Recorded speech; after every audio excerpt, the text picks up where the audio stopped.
আমার নাম আজহার। আজহার, বয়স কত? বয়স আনুমানিক 49। 49 বছর। জি, শুরু করেন ছোটবেলা থেকে, একদম ছোটবেলা থেকে। আমি যখন থেকে বুঝি আর কি, মোটামুটি তখন থেকে বলি আর কি। জি। তো আমি যখন থেকে বুঝি তখন আমরা দুই বোন এক ভাই।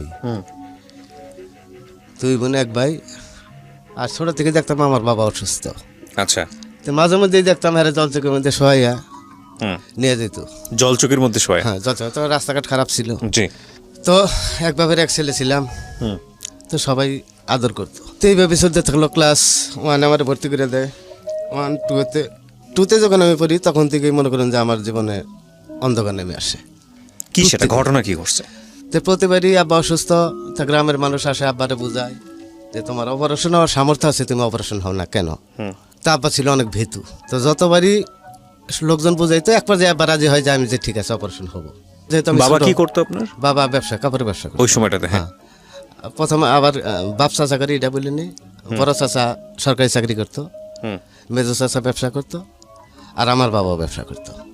তো অপারেশন যখন প্রথম অপারেশন বা সিদ্ধান্ত নিল, সব মানুষে বুঝে আর কি রাজি করছে তারে যে অপারেশন হতে যান আপনি, যেহেতু সামর্থ্য আছে। কিন্তু আব্বা ভীতু ছিল, মরে যাবো আমি, অপারেশন হবো না। অপারেশনে তখন অপারেশন ছিল রিক্স, তখনকার জামানায় অপারেশন আধুনিক ছিল না, ভয় পাইতো আব্বা। যে এক পর্যায়ে রাজি করে। তা মা জমি দাবি করে যে আমার জমি লেখা না দিলে আমি অপারেশন দিতে যাইতে দেবো না। আপনার মা? মা তখন আমার বাবা 15% জমি মার নামে লেখে দেয়, পরে অপারেশন হওয়ার জন্য যায়। তো পরের দিন আমার নিয়ে যায়। তো আমার দেখে আব্বা অনেক কান্দাকাটি করে যে মরে যে জায়গায় তুমি তো অনেক ছোট।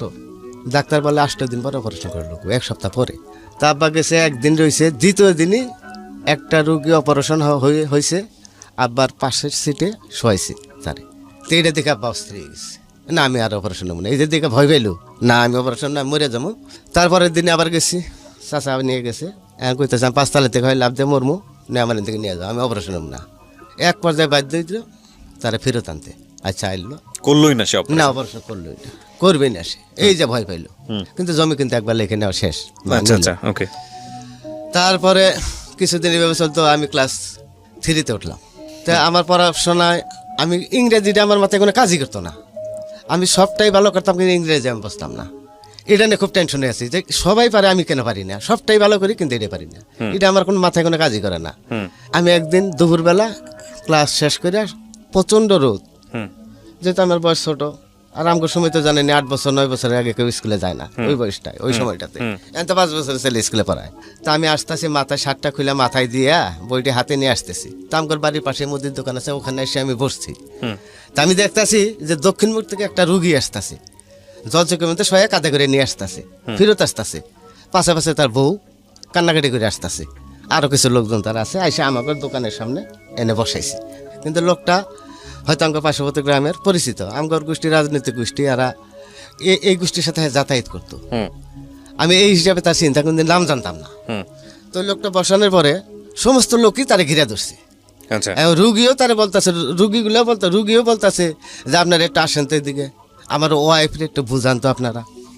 কি বুঝাবো? কয় দেখো আমার তো ক্যান্সার হয়েছে, সবাই জানো তোমরা, যেহেতু মুরব্বী সবাই, আমি তো ছোটো, তোমার ক্যান্সার হয়েছে, আমার বাঁচার আর কোনো সুযোগ নেই।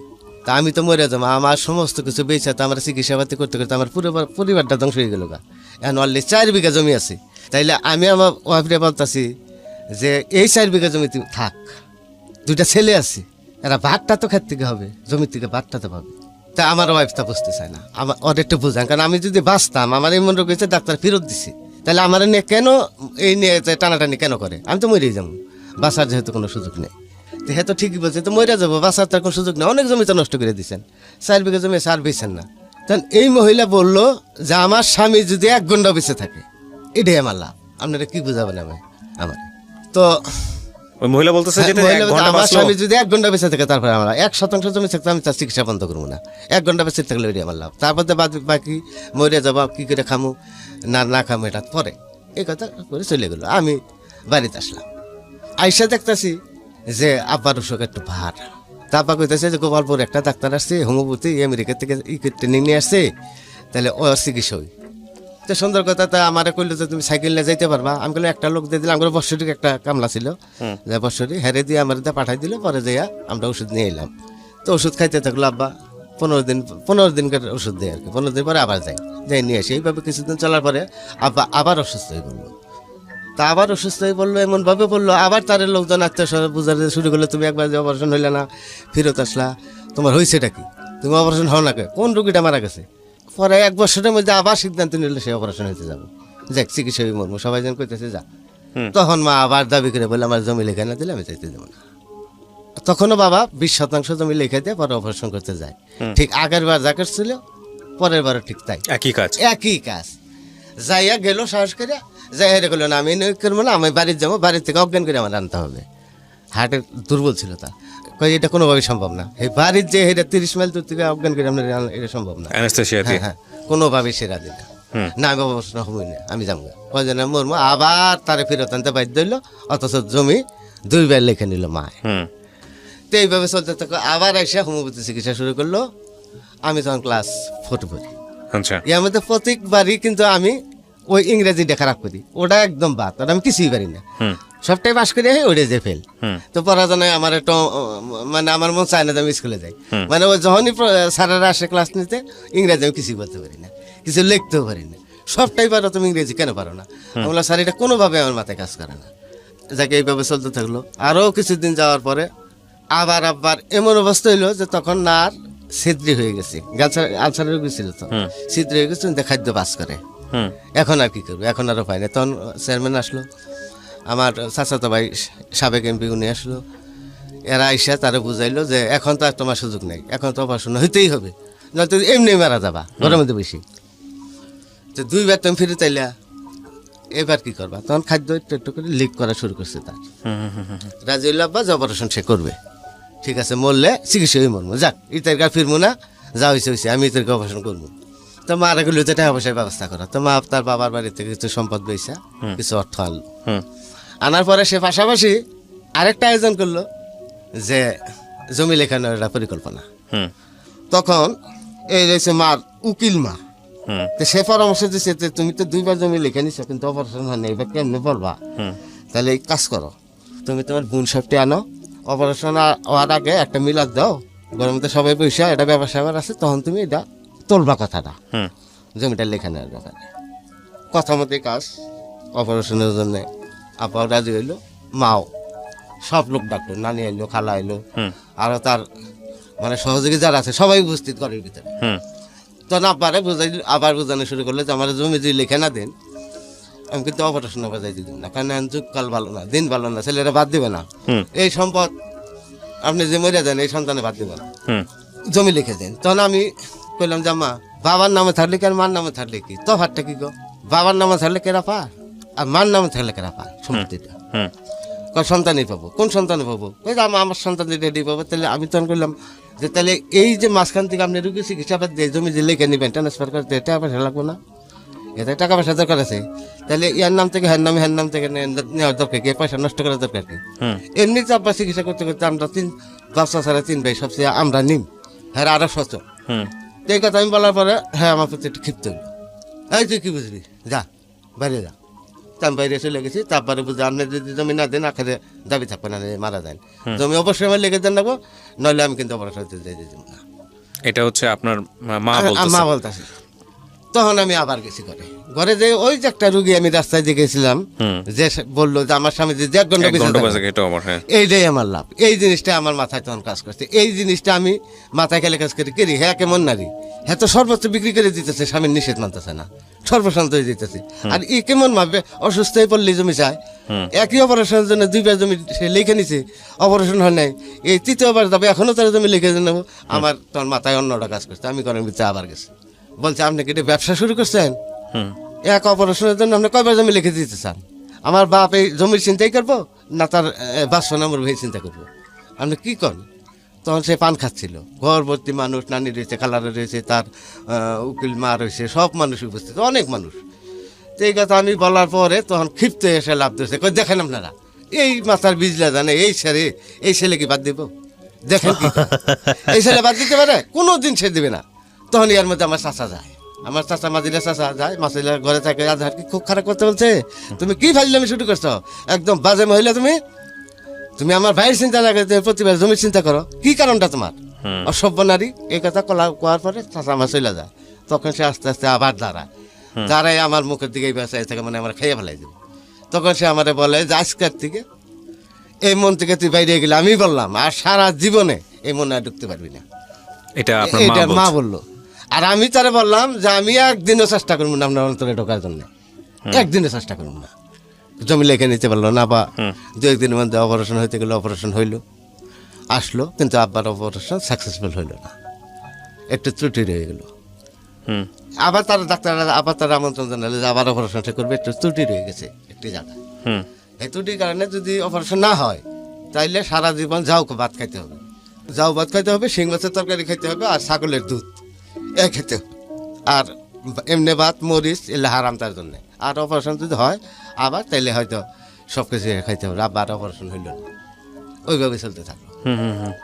তো এখন মা তো আমার প্রতি ক্ষিপ্ত হয়েছে, সে মা আব্বারে পরামর্শ দেওয়া শুরু করলো। আস্তে আস্তে যে বৎসরিক লোক আছে এটা বিদায় করো, ইনকাম নাই, তোমার ইনকাম নাই, তোমার চিকিৎসা খরচ আর বৎসরিক কামলার খরচ এগুলো দেওয়ার দরকার নেই, ওর লেখাপড়া বন্ধ করে আর কাজে লাগো। তো আস্তে আস্তে আস্তে আস্তে আস্তে আস্তে কিছুদিনের মধ্যে আল্লাহ রহম কাজে ছেলে হয়ে গেলাম। কাজে ছিলেন মানে লেখাপড়া বাদ দিয়ে দিলেন? হ্যাঁ, একদম বাদ, আর কোনো যোগাযোগ নেই। কোন আমার ক্লাসে থাকতে? হ্যাঁ, কোন ক্লাসে থাকতে? ক্লাস 4-এ। ক্লাস 4-এ থাকতে। আচ্ছা। ক্লাস 4-এ থাকতে। তো আমি বাদ দিয়ে দিলাম। বাদ দিতে বাধ্য করলে আমার একটু দুর্বলতা ছিল, আমি ইংরেজি পারি না, আমার ইচ্ছা নেই। তারপর বলে তুই আবার বাদ দিয়ে কাজ করি, যে কামলা লেবি দেখে দে, বছরে কামলা লাগবে না, তুই দেখাশোনা কর, গরু আছে জমি আছে দেখবি, প্রতি ক্ষেতের জন্য একটা করে লোক দিব, তাহলে গাঁটতে একটা দিমু, কাটতে একটা দিমু, মানে আগাছা পরিষ্কার করার জন্য একটা দিমু, আর এলা তো দেওয়া নেবো। আমি ঠিক আছে দেখবো। এইভাবে আস্তে আস্তে আস্তে আস্তে আস্তে আস্তে মা কিন্তু কথা বলা বন্ধ করে দিল। আবার আরেকটি বিষয় আছে, তার এর মধ্যে আমার আরেকটা বোন হয়, আরেকটা বোন হয়। আপনার কয় ভাই বোন হন তখন? তখন 4 ভাই, 3 বোন 1 ভাই। 3 বোন 1 ভাই, মানে আপনি সবার বড়? না, আমার বড় 1 বোন আছে। আচ্ছা। তা আমি ফলো করতাম, আমার বড় বোন মারে কোনোদিন ডাকতো না, এই জিনিসটা আমি ফলো করতাম। আমি যখন থেকে বুঝছি তখন থেকে কোনোদিনের মারে ডাকতে দেখিনি।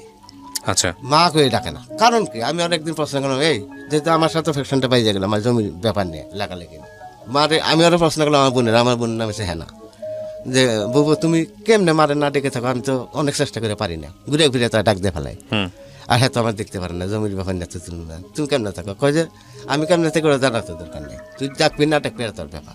মানে কি সমস্যা হয়েছিল আপনার বোনের সাথে? হ্যাঁ, তার সমস্যা আমি আর জানি না, কিন্তু আমি কোনোদিনই দেখি নেই যে তা হ্যাঁ মারে ডাকতে।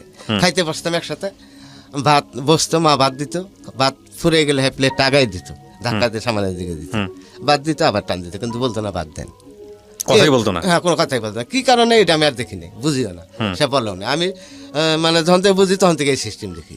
আচ্ছা। আর ছোট বোনেরা সে অনেক আদর করে, মা যা বলে তাই কয়, তাই ওইটার অনুসরণ করে। আর আমি তো প্রতিবেদী, আমি তো ওই জমির ব্যাপার নিয়ে তো ফ্যাকশনটা বাজলে, সে তো বলছি আমারে যে সারা জন্য আমি আর ঢুকতে পারবো না। আমারও মনে আছে, আমিও বললাম যে একদিনে চেষ্টা করবো না আপনার মনে ঢোকার জন্য, এটা আমার মাথায় আছে।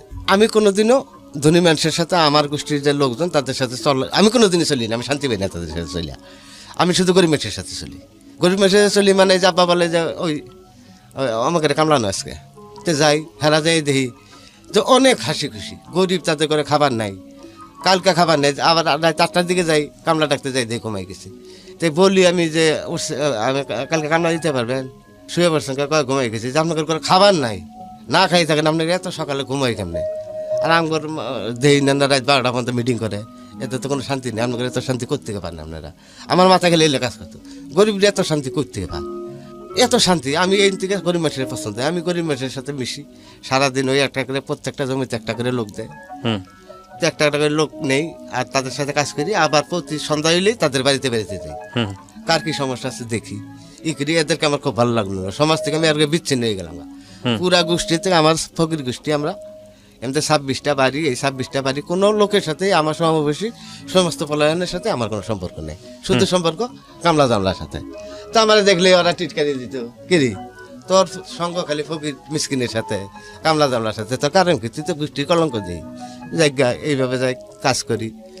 আর আব্বা আমার বাপ ব্যাপারে কোনো কথাই বলতে পারে না, কোনো কথাই বলতে পারে না, যে ছেলেটা কাজ করছে তাহলে বেলা কাজ করছে, বিকালবেলা একটু গরুক না খেলুক না, খেলতে দেবে না, না কোনো খেলাখালি নেই, আর আর খেলে কে? তো এইভাবে। আর ছোটো যে দুইটা আছে আমার, এই দুইটাই তো আমার সাথে খুব আচরণ করে, মা খারাপ আচরণ করে, হ্যাঁ খারাপ আচরণ করে, ওই ডাঙ্গর বাড়ি কামলা, ও কাম করবো আর খাবো, আর কি, আর কোনো ই নেই, স্বাধীনতা নেই। তো এইভাবে চলতে থাকি। তো আমি ওই বিকালে গরু আছে, গরু খাবার কেটে ওই সাইডে বসে বসে ঝুমাই থেকে বাচ্চারা উঠান বাড়িতে খেলতে থাকে, আমি ওই সাইডে বসে থাকি। এর মধ্যে করে কি আমার বাড়ির সাথে পশ্চিমে যে একটা বাড়ি আছে, আমার দাদা হয় চাচাতো দাদা, সেই বাড়িতে একটা কামলা নিছে, অনেক বয়স্ক, 40-এর উপরে বয়স। আচ্ছা এরকম একটা কামলা নিছে 1 বছরের নামে। তো ওই লোকটা 15 দিন ধরে আইসি, হ্যাঁ কাজ করে ওই বেরবেরি, আমি কাজ করি এই বেরবেরি, সব পোলাহান খেলে। আমি যে ওই জায়গায় কোনারে বসে থাকি আর চিন্তা করি, খালি চিন্তা একটাই যে সব মা একরকম, আমার মা এইরকম কেন, এই হইলো আমার দুঃখটা। এটা সবসময় মাথায় কাজ করতো, এর ভিতরে কোনো দয় মায়া নাই। এই জিনিসটা আমার মাথায় কাজ, আমি ওই বেকালে ঘুমাইতে থাকতাম। তো ওই করিম ওই যে আমার পাশে মানে পশ্চিমে যে বাড়িটা, এই বাড়িটা কিন্তু 1 বছরের নামে লাগছে, 15 দিন ধরে লাগছে মাত্র। ওই কামলাটা আমার ফলো করছে, ফলো করে একদিন আমার ডাকছে, এইদিকে আসেন। আপনি কি এত চিন্তা করেন এদিকে বসে, আপনি কোন বাড়ি কাজ করেন? আমি বলছি এই বাড়ি কাজ করি। এই বাড়ি কাজ করেন? কতদিন ধরে কাজ করেন? কি বেতন দেয়? কিন্তু আমার খুব একটা বেতন দেয় না, বেতন দেয় না, খালি খাই। তো কিরকম কথা এটা, আপনার না ভালোই বড়, আপনার কিছুই বেতন দেন? আমি বললাম না। আমি বললাম তাহলে আপনি করেন না? আমি তো আপনাকে পশ্চিম বাড়ি লাগছি 1 বছরের নামে, অনেকটা বেতনের কথা বললো। তো আমি বললাম ঠিক আছে কাজ করেন, অসুবিধা নেই। তো ওই কামলাটা দুপুরে খাইতে গেছে আমার দাদির কাছে, দাদি খাইতে দেয়। তো খাইতে সময় ওই কামলাটা প্রশ্ন করছে যে দাদি, পূবের বাড়ি একটা কামলা আছে না, ওই যে ছেলেরা ওই যে গরুর ওই জায়গায় খেলে পয়সা থাকে আর চিন্তা করে, এই লোকটা বলে বেতন দেয় না, কি কারণটা কি? এটা তো কথাও ঠিক মতো বলে না, করে এটা পাগল, এটা এই বাড়িকার ছেলে। কি করেন আপনি এই বাড়িকার ছেলে? হ্যাঁ না, আইসি 15 দিন ধরে খালি যে জায়গায় বই থেকে বাচ্চারা খেলাধুলা করে, হাতে কোনো খেলাও না দেখি, গরু খাবার দিয়ে অন্য পয়সা থাকে, কি চিন্তা করে এত? ওরে পাগল, জমি সংক্রান্ত ব্যাপার নিয়ে আমার সাথে বিরোধ হয়েছে ছোট থেকে। আচ্ছা হেন থেকে এটা দেখতে পারেন আস্তে আস্তে কাজের ছেলে বানিয়ে ফেলেছে, সব কামলা বিদে করে দিয়ে নিজের ছেলেরে কাজের ছেলে বানিয়ে ফেলছে। কাজের ছেলে বানিয়ে ফেলেছে।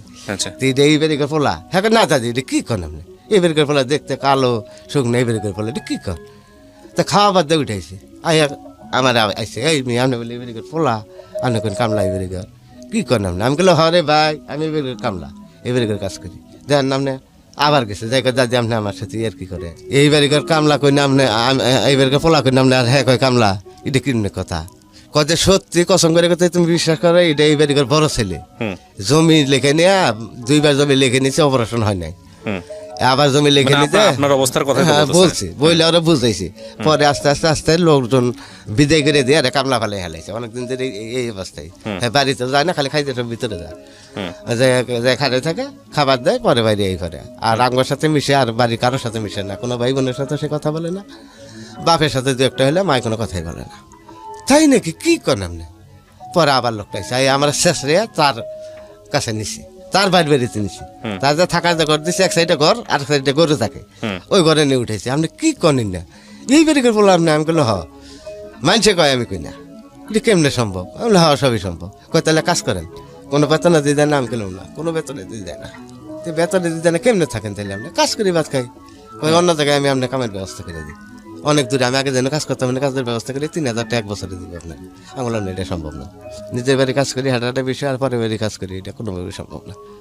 তখন ওই লোকটা 2-3 দিন পরে আমার একটা প্রস্তাব দেয়, আমার একটা কথা রাখবেন। আমি বললাম এত ছোট আমি, আর আপনি হইলেন এত বয়স্ক মানুষ, আমার হাতে আপনি বন্ধুত্ব করবেন। এখন কীরকম বন্ধু? ভালো বন্ধু, আজকে থেকে আপনি আমার তুই করে কবেন, আমি আপনার তুই করে কবেন। বললাম এটা কোনো কথা হইলো? আমি এলাম এত ছোট বয়স, আর আপনার 40 বছর বয়সের উপরে আপনার বয়স, আপনার তুই করে আমি কী করে কয়? বন্ধুত্ব এইসব সব চলে। তা আপনি রাজি হয়ে যায়। তা আমি বললাম এটা কি সম্ভব? কয় হ্যাঁ ভালো বন্ধু। আমি কীরকম বন্ধু? কয় ভালো বন্ধু। তো এক পর্যায়ে আমি রাজি হইলাম যে ঠিক আছে বন্ধু, এখন ওর সাথে মিশি করি। তখন এইভাবে চলতে থাকি, এইভাবে চলতে ইয়ার মধ্যে আমাদের গোষ্ঠীর একটা লোক, মানে খারাপ একটা লোক, একটা গরিব মানুষটা মারে, পিটনা দিতে যায়, নিজে সে পিটনা খায়। তখন গণ্যমান্য গোষ্ঠী ছেলে যে একটা কামলার হাতে মার খেলো গেছে, কিন্তু মারতে কিন্তু যায় উল্টা যে মার খাইছে। আচ্ছা, খাওয়ার পরে লজ্জা না, এলাকার সবাই জানলো, গণ্যমান্য সবাই জানলো যে স্বপনেরে গোলাফালি মারছে। তো কামলা আঙ্গুর গোষ্ঠীর মানুষ মারা কি করে সাহস পায়? খালি এনে সন্তাসী। আমি তো কারোর সাথে মিশি না, পরে গোলাফালিরে ডাকছে, একটা সালিশের ব্যবস্থা করছে, তার ডাকছে। ডাকার পরে তুমি স্বপনের গায়ে হাত তুলছো কেন? কারণ আমি স্বপনের গায়ে হাত তুললে স্বপনে মানে মারছে। যেমনি হোক ওই কামলাটা দোষী রেখাইলো, একটা সচ্ছল পরিবারের পোলাইভানের মারলো, একটা লেবারের লোকে কি করে সম্ভব? যে গোলাফালিরে দোষী টিকা গোলাফালিরে প্রচণ্ড মার দিল। মার দেওয়ার পরে গোলাফালিরে তার পরিবার পরিজন ধরে ধরে বাড়িতে নিয়ে গেছে। রাত্রে আমি গেছি, তো গেলে পরে ওই বাড়িতে আমি গেছি, গেলে বাদে আমার দেখে আরো তারা ঝইলে উঠছে, হে এই ফকির গোষ্ঠী মানুষ এসে নির্যাতিত গোষ্ঠী অন্যায়ভাবে মারে, হ্যাঁ আবার দেখবার এসে আনতেন। তখন আরো অন্য অন্য মহিলারা আছে, তারা কয়, কি করেন এই আজ হয়তো ছোট থেকে গরিবের সাথে মিশে, ও তো বাড়িতে কত নিজেই তো, ও তো রুগী দেখবার চর দোষ ঘরে দোষ হয়। তখন সে একটু ঠান্ডা হয়, আরে বলি যে চলো ডাক্তারখানায় নিয়ে যাই। আমার ভাবি আছে একটা, ফুফাতো ভাই বউ, হ্যাঁ নাচগর প্রধান মধুপুরে, চলো ওই দিকে নিয়ে যাই। পরে হ্যাঁ আমি নিয়ে এসছি, নিয়ে ভাবির পায়ে ধরি আমি ওই দিন প্রথম, ফুফাতো ভাই বউ, ভাবি আমি একটা অনুরোধ করবো আজকে আপনার, আমার কোনো অনুরোধটা রাখবে। তুই তার ফালাই না কেউ না, তুই তো আমার আপন জানি, তোর তো অবস্থা এমনি বাড়িতে বলে খুব খারাপ। আমি বললাম আমার জন্য না, এই যে আমার যে সমস্ত রুগী আমি পাঠামো, এনারে 1 টাকার ওষুধ দেন না, তুমি খালি 3-4 বার করে এদেরকে যাই খালি দেখবা, এতে এরা সন্তুষ্ট হবো, খুশি হবো। আমি যে সমস্ত রুগী পাঠামো, এই সমস্ত রুগীটা 3 বারের জায়গায় তুমি 5 বার দেখবা। আচ্ছা কয় ঠিক আছে, তোর কথা আমি রাখবো। তারপর ওই গোলাপালিরে ভর্তি করে হারেছে ই করে, তার পরিবার অনেক খুশি। আধারে কই দিছে, তার ভাবি হুমানে খোঁজ নেয়, নাচগড় প্রধান সে খোঁজ নেয়, হুমানে যাইতে তো মোটামুটি একটা ফসা হয়ে গেল যে তো ইয়েতে যে কোনো গরিব রুগী হ্যাঁ আমার কাছে আওয়া শুরু করলো। তা আমার বাড়িতে খুঁজতে হ্যাঁ ইয়া হ্যাঁ হ্যাঁ হ্যাঁ অসুখ হইলে অমুকে তো বাচ্চাকে ওরই তো জায়গা নাই, ওই তো ওরই তো এই বাচ্চা জায়গা নাই, ও কাম করে ভাত খাবো, তাকে কি উপকার করে রে, এইভাবে অপমান অপদস্থ করে তাদের। তারপরও আমি যাই বিভিন্ন গরিবের সহযোগিতা করে, গরিবের সাথে মিশতে আমার এত ভালো লাগে যে পুরা গোষ্ঠীর সাথে আমি তখন কোনো লোকের সাথে আমার কোনো কথাবার্তা নেই, যোগাযোগ নেই, এইভাবে আমি চলতে থাকি। তো হঠাৎ করে আমগর গোষ্ঠীর একটা পরিবার হত দরিদ্র, একটা পরিবার গরিব হয়ে যায়। আমগর দুঃসম্পর্কের চাচাতো ভাই, তার বাবার অনেক সম্পত্তি ছিল, কিন্তু সে ছিল একটা বিলাসী টাইপের লোক। সে তখনকার বাজারে লুঙ্গি ইস্তারিতে পড়তো, চোখে সুরমা মারতো, জমি বিক্রি করতো আর ক্লাবে করতো, আর এইভাবে করতে করতে শেষ হয়ে গেছে পুরা পরিবার। তার 2টা ছেলে, তো 2টা ছেলে, একটা নাম মিন্টু আর একটা নাম ফটো। তে সিরিয়ালে বাড়ি সবাই সচ্ছল, একটা বাড়ি গরিব, এর মধ্যে কি করলো, রিক্সা চালানো শুরু করলো ওই 2টা ছেলে। তার বাপ মারা গেল সর্বশান্ত হয়ে, মাত্র 2% বাড়ি ভিটে বেড়ে যাতে ছিল। তো এখন পরিবার আমাদের পুরা গোষ্ঠীর মানুষের লাইন থেকে বাইক করে নেবো, এই লাইনের বাড়ির ভিতরে এই গেটের মধ্যে রিক্সা রাখে, সকালে মানুষ আহে রিক্সার জন্য আমার মান সম্মানে পেট্রোল আমরা। তখন আমার ভাই রানিং এমপি, সমস্ত লোক আবার উপজেলা চেয়ারম্যানও।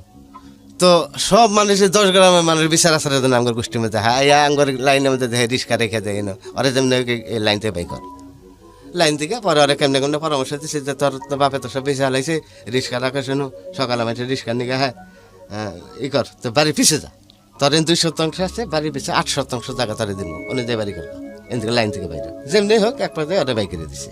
মানে লাইনটা পুরো পরিপূর্ণ করলো, ফকিরনি রাখলো না, এই লাইনে ফকিরনি রাখবে না, বাইক করে দিল। আচ্ছা যাই হোক, তা আমি তো গরিবের হাতে মিশতে হঠাৎ একদিন তো ওই মিন্টু আবার বিয়ে করছে, যারা বাইকে দিচ্ছে ওরা 2 ভাই, একজন বিবাহিত, তার বউ বাচ্চাও আছে, তারা বাইকে দিচ্ছে, আর পিছিয়ে থেকে রিক্সা চালায় অন্য সোনার ঘর তুলে রয়েছে। তা আমি একদিন আমার বাড়ির পিছিয়ে গেছি, গরু অনেক ঘাসের জন্য দিছি আর কি, দুপুরে খাবার দান লাগবে, বিকালে আমি গরুর জন্য গেছি। তখন ওই এই মহিলার নাম হচ্ছে কৈতুরি, যায় আমার ভাই বউ যেটা, দুঃসমুখের ভাই বউ যেটা, এই মিন্টুর বউ, যা লাইন থেকে যা করে বাইক দিল আর কি, এই মহিলাটা আর পিছিয়ে কঞ্চি কুড়াইতেছে জ্বালানির জন্য। তা আমি গেছি গরুর জন্য, গরু খাবার দেবো, বিকাল হয়ে গেছে। তো গেলে আমার ডাকতেছে আজাহারি দিকাস, কই যে ছোট থেকে দেখি দেখতেছি তুমি খালি গরিব মানুষের সাথে মিশো, কিন্তু আমরা তো গরিব না, আমরা তো ধনী না, আমরা যদি ধনী হইতো তোমার লাইন থেকে তো বাইক দিত না, আমাকে তো আর পিছিয়ে দিত না। তা আমার সাথে মিশো না, আমি কি করছি, সব গরিবের সাথে মিশো, কোনো সমাজের কোনো গোষ্ঠীর সাথে মিশো না, খালি গরিব মানুষের সাথে মিশো, কিন্তু আমরা তো ধনী না, আমার সাথে মিশো না, আমার বাড়ি আসো নাকি, তুমি কি জানো যে তোমারে পালছি আমি? আমি বললাম না, আমি তো জানি না। তুমি যখন জন্ম তখন 2জন মহিলা রাখে, আমারে রাখছিল আর অমুকের মেয়া আজগর নামের একটা লোকের কথা বললে, আজগরের মেয়া জয়তন, এই 2জন তোমার 2 বেলা রাখতাম। তখন শুই না, আমি তার মুখের দিকে তাকাই রয়েছি, কি কয়। তখন আইসা আমি গরুর আনাবাদ দিয়ে আমি বাড়িতে আসছি, আইসা মারে কথা তেমনি বলি না, তারপরে দেখি মা উঠান তো কথা দাঁড়াইছে, মা একটু দাঁড়ান তো। আমি যখন ছোট ছিলাম, আমি জন্মানোর পরে আমরা কারে রাখছিলেন, কৈতুরি রাখছিলাম আর জয়তনের রাখছিলাম, তো কথা ঠিক পড়ে গেল। তো আবার আমি গেছি, যাই দেখে কঞ্চি করে দিয়েছি, আমি বললাম ভাবি কত তো হাসায়, তাহলে জয়তন ডাকা, আমি তো জয়তনের দেখি নাই, তো জয়তনের আমি দেখুন কই আজগরের মেয়া, ওর বাচ্চা যাও, পরে আমি তখনই গরুটা আইনা গরু খাবার দিয়ে হেরা হে আজগরে বেরতে গেছি। যাওয়ার পরে আজগরে বলতেছে আপনি বড় মেয়ের নাম কি? কয়ে যে জয়তন। এটা বিয়ে দিচ্ছেন কোনো? কই যে আমার পশ্চিমের গ্রামে। কই যে আজকে যাই তারা নিয়ে যাবেন, আমি তার দেখবো একটু। কে কী হয়েছে বাবা? আমি কিছু নেই। তখন এনে 10টা বাড়ি আছে, 10টা বাড়ির সাথে সবার সাথে আমার সুসম্পর্ক। কারণ আমি দেখি এমন লোকের আমি কামলা নেই, আবার যে কালকে কামলা লাগবে কামলা নেবে, আমি যাই দেখি কার করে খাবার নেই, যার করে খাবার নেই ঠিক তারই নেই, যার বেশি অভাব তারে কই যে নেই, আবার কালকে আবার তারে নিতাম না, আরেকজন নিতাম যে ওর অভাব বেশি হেরে নিতাম, যার করে খাবার নেই 2 দিন ধরে বাচ্চা কাচ্চা কান্দাকাতি করতেছে তারে খবর নিতাম। তো আজকে কইলে ঠিক আছে, আঙুলো আপনার মেয়ের আমি দেখতেছি এমনি যেমনি আজকে আমি একটা তথ্য পাইছি, আপনার মেয়ে আমি কোন থেকে আনবেন আমি জানি না, এখন নেবেন। ঠিক আছে আমি আজকে বিকেলে নিয়ে। তো আজকে কয় ঠিক আছে আমি বিকেলে যাই নিলাম, তুমি রাত 8টার সময় এসো। তো আমি রাত 8টার সময় আল্লাহ রহমতে নিয়ে এসি, মেয়েটা নিয়ে এসি। তখন আমি যাইয়া যে মহিলাটা খাটো করে আমি তার পায়ে হাত দিয়ে সালাম করি। সালাম করলে হ্যাঁ অনেক খুশি, তুমি কে? আমি অমুকের বলা। হ্যাঁ হ্যাঁ তোমার তো আমি পারছি। আমি বলে এটা তো জানলাম আমি আজকে।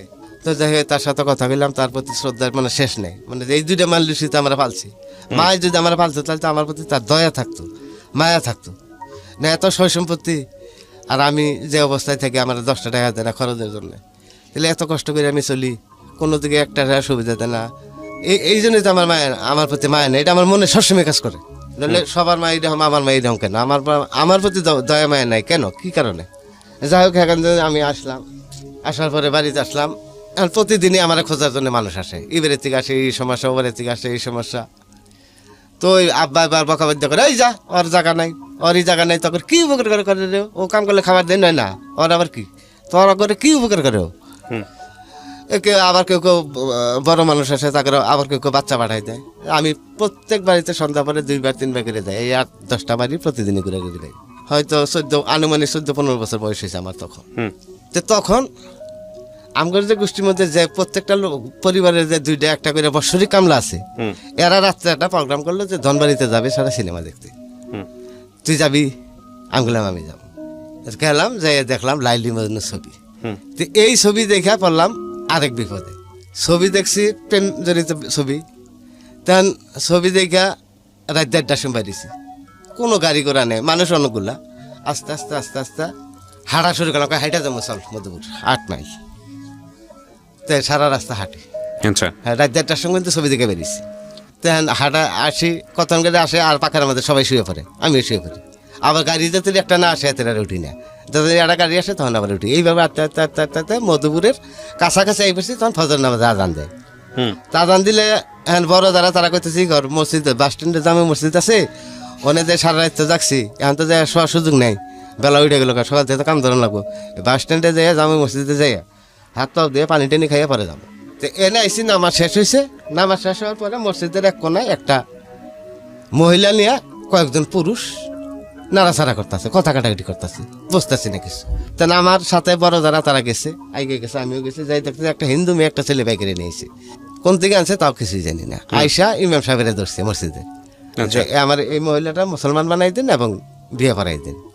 ওইটা নিয়ে অনেকজন মানুষজন মুসল্লি যারা আছে তারা এই মহিলাটা মুসলমান বানাইছে। মানে হ্যাঁ জিজ্ঞাসা তুমি স্বেচ্ছায় মুসলমান হবো কিনা? হ্যাঁ আমি স্বেচ্ছায় মুসলমান হবো। তো মুসলমানের হাতে আইছো, মুসলমান ছাড়া তো তুমি সংসার করতে পারবা না। তো আমি দৃশ্যগুলো দেখতেছি যে তো যাকে এক পর্যায়ে তাদের বিয়ে হইলো। বিয়ে হওয়ার পরে আমি ইমাম সাহেবের জিজ্ঞাসা করলাম। তো ইমাম সাহেব আবার আমার গোষ্ঠীর মধ্যে যাইতো, ওই মাদ্রাসা যদি করে কাছে যাইতো নেতা খাতা। তো সেই হিসাবে আমরা চিনতো, কার বলা এটা জানতো না। কত ফকির ফেরি থাকো না, আমরা হা ফকির ফেরি থেকে। কারণ হুজুর এই যে বিয়ে করাইলেন হিন্দুর মেয়ে, তাহলে এইটা কেমনে কি? এটা কেমনি? ওইটা যাই যাবো, যাই কি কো তুমি? এইরকম একটা মেয়ে জীবন কাটায়, আল্লাহ তাই এই ছেলে তার সমস্ত জীবন গুণা মাফ করে দিতে পারে যদি এরা সুন্দরভাবে রাখে। তুমি জানো যে একটা গরিব মেশে মেয়ে যদি সচ্ছল পরিবার ছেলে বিয়ে করে, যদি সুন্দরভাবে রাখে, তার জন্য চেষ্টা করে, তো সারা জীবন আল্লাহর এই জন্য সারা জন্য গুণা মাফ করে আল্লাহ তারা বেতন করবো। এটা সব আল্লাহ নিজে দেবো তার, এত সব। তো ওখান থেকে আসলাম, এতে লাইলি মজনু ছবি দেখলাম। এই ছবি দেখে এখন আমি জেনু বই থেকে হেনু আমি কান্দি, জেনু বই থেকে হেনু আমার চোখ দেবাই বেরো যে প্রেম এত কঠিন। জীবনে প্রথম দেখলেন ছবি? হ্যাঁ, প্রথম দেখলাম। প্রেম কি এত কঠিন কে? এটা কেমনে প্রেম কি? এইটা আমার মাথায় সবসময়, এইটা নতুন চিন্তা আমার মাথায় ঢুকলো, প্রেম কি জিনিসটা। তো এটা নিয়ে আমি ভাবি, যখন বই থেকে কাজ করি তখনও ভাবি, খালি সবসময় চোখ দিয়ে পানি করে, খালি খালি ওই প্রেমের দৃশ্যগুলোই মনে হয় যে কি এটা কিরকম একটা মায়া এটার ভিতরে। খালি এটা কেমনে কি? আমি আর ওরে জিগাই, গণ্যমান্য যারা তা করে জিগাই যে প্রেমের কি বিষয়, প্রেমের বই কার কাছে আছে, যেহেতু বাংলা পড়তে পারি, আপনার কাছে আছে, কয়ে আছে জুলেখার বই আছে, জুলেখার বই আছে আমার কাছে, এমনি করে করে আমি সংগ্রহ করি বাংলা পড়তে পারি। তো ওইলা পড়ি, প্রেমের প্রতি আমার আকর্ষণ তখন থেকে বাড়তে শুরু করলো। হ্যাঁ হ্যাঁ, তাহলে এটি কি মনে একটা জিনিস, তো এটার সম্বন্ধে আমি খালি জানি, আর ওই ছোটখাটো বইটই পড়ি, আর জিগাই আর ওর কাছে যে কার কাছে এই সম্বন্ধে বই আছে, তেলা খুঁজি, বই আনি সংগ্রহ করি, এলে পড়ি, পড়তে পড়তে পড়তে পড়তে জায়গায় হয়ে গেলো। পরে এক পর্যায়ে সামনে ছোট হইতে আসলো, তা আমি আগের দিনে গরুর সমস্ত কাম কাজ রেডি করিয়া, মানে কালকে সকালে ধনবাড়ি যেমন আমার সাথে জমিদার বাড়ি, লক্ষ লক্ষ মানুষ ওই জায়গায় যায়, তো আমি গেলাম না, আমি আগের দিনই সমস্ত কাম রেডি করলাম, রেডি করিয়া পরের দিন সকালে গাও গোসল দিয়া যে আমি যে দাঁড়াইলাম, আব্বা শুয়ে রয়েছে তার রুমে সামনে যাই দাঁড়ালাম, যাবা আমার 5টা টাকা দেন, ধনবাড়ি নামাজ পড়তে দেবো, ছোট দিন সব লোক দেখতেছে, তার মা ইশারা দিয়ে দেখাই দিয়ে যে 3 টাকা দেওয়ার জন্য আঙ্গুল দিয়ে দেখাই দিল 3টা টাকা দেন, তারপর করলে তোর সরকার কাছে 3 টাকা আছে নিয়ে যা, আমি বলি 3 টাকা হবে না, আমার 5টা টাকা লাগবো, 50 পয়সা করে 1 টাকা হলে গাড়ি ভাড়া, 2 টাকা দিয়ে সিনেমা দেখবো আর 2 টাকা খরচ করবো, এই প্ল্যান হিসেবে 5 টাকা চাইছি, না নিলে 3 টাকা নিই, নইলে দরকার নেই, দিতে পারবো না। আমি বলছি 1 বছর আমি তো কোনো টাকা দেন নাই, তাহলে আমার টাকা দেন, কয় না টাকা দেবো না, ফেত করিস নি থেকে চলে যা, নিলে নি নালে যা, দূরে যা।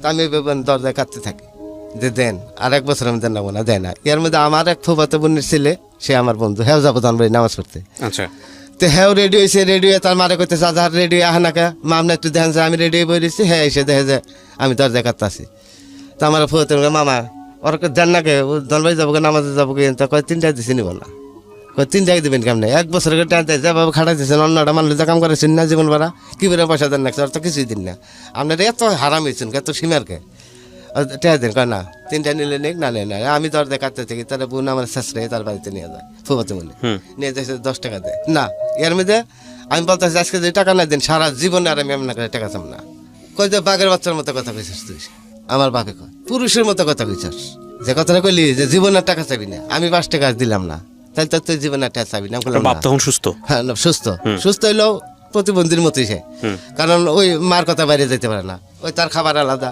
যাও পাক করে দেন না, তাছাড়া খাইতে পারে না, মার কথা বাইরে যেতে পারে না, ওই যে মা এই সারা দিছে 3 টাকা দেওয়ার জন্য, আর তার ক্ষমতা নেই 3 টাকার বাইরে দেওয়ার জন্য, তা আমি কইছি আর জীবনে আপনাকে টাকা চাম না, কয় আব্বা কয় তো বাঘের বাচ্চার মতো কথা কইছিস, জীবনে জানা টাকা চাবি না, তার সুন্দর কথা, এটা পালন করতে পারবি, তা আমি বলি হ্যাঁ পারবো, যেখান থেকে চলে গেলাম, বোনের শাস্ত্রে নিয়ে গেলো 10টা টাকা দিল, ব্যাগনার সাথে গেলাম, ধনবাড়িতে গেলাম, আর মন ভালো লাগে না, এটা কি বললাম, এক কথা তো বলছিলাম বহু বছর আগে মায়েরে, যে একদিনে ঢোকার চেষ্টা করলাম, আজকে এটা কি করলাম, তাহলে আমি লুঙ্গি কিনবো কি দিয়ে, আমার শার্ট কিনে দেবো কারা, আমার প্যান্ট কিনে দেবো কারা, আমি কেমনে চলবো, আমি তো কইয়ে বললাম যে আমি আর জীবনে টাকা চাবো না, আমারও ভাই কি, তখন আমি সারাদিন গেছি ওই জায়গায়, আমার কোনো কাজে মন লাগে না, নামাজ পড়তে গেছি নামাজে মন লাগে না, সিনেমা দেখতে গেছি মন লাগে না, খালি ওই চিন্তা করতেছি আমি কি করলাম, আমি এটা কি করে কি করবো এখন, আমি তো কই হালাইলাম।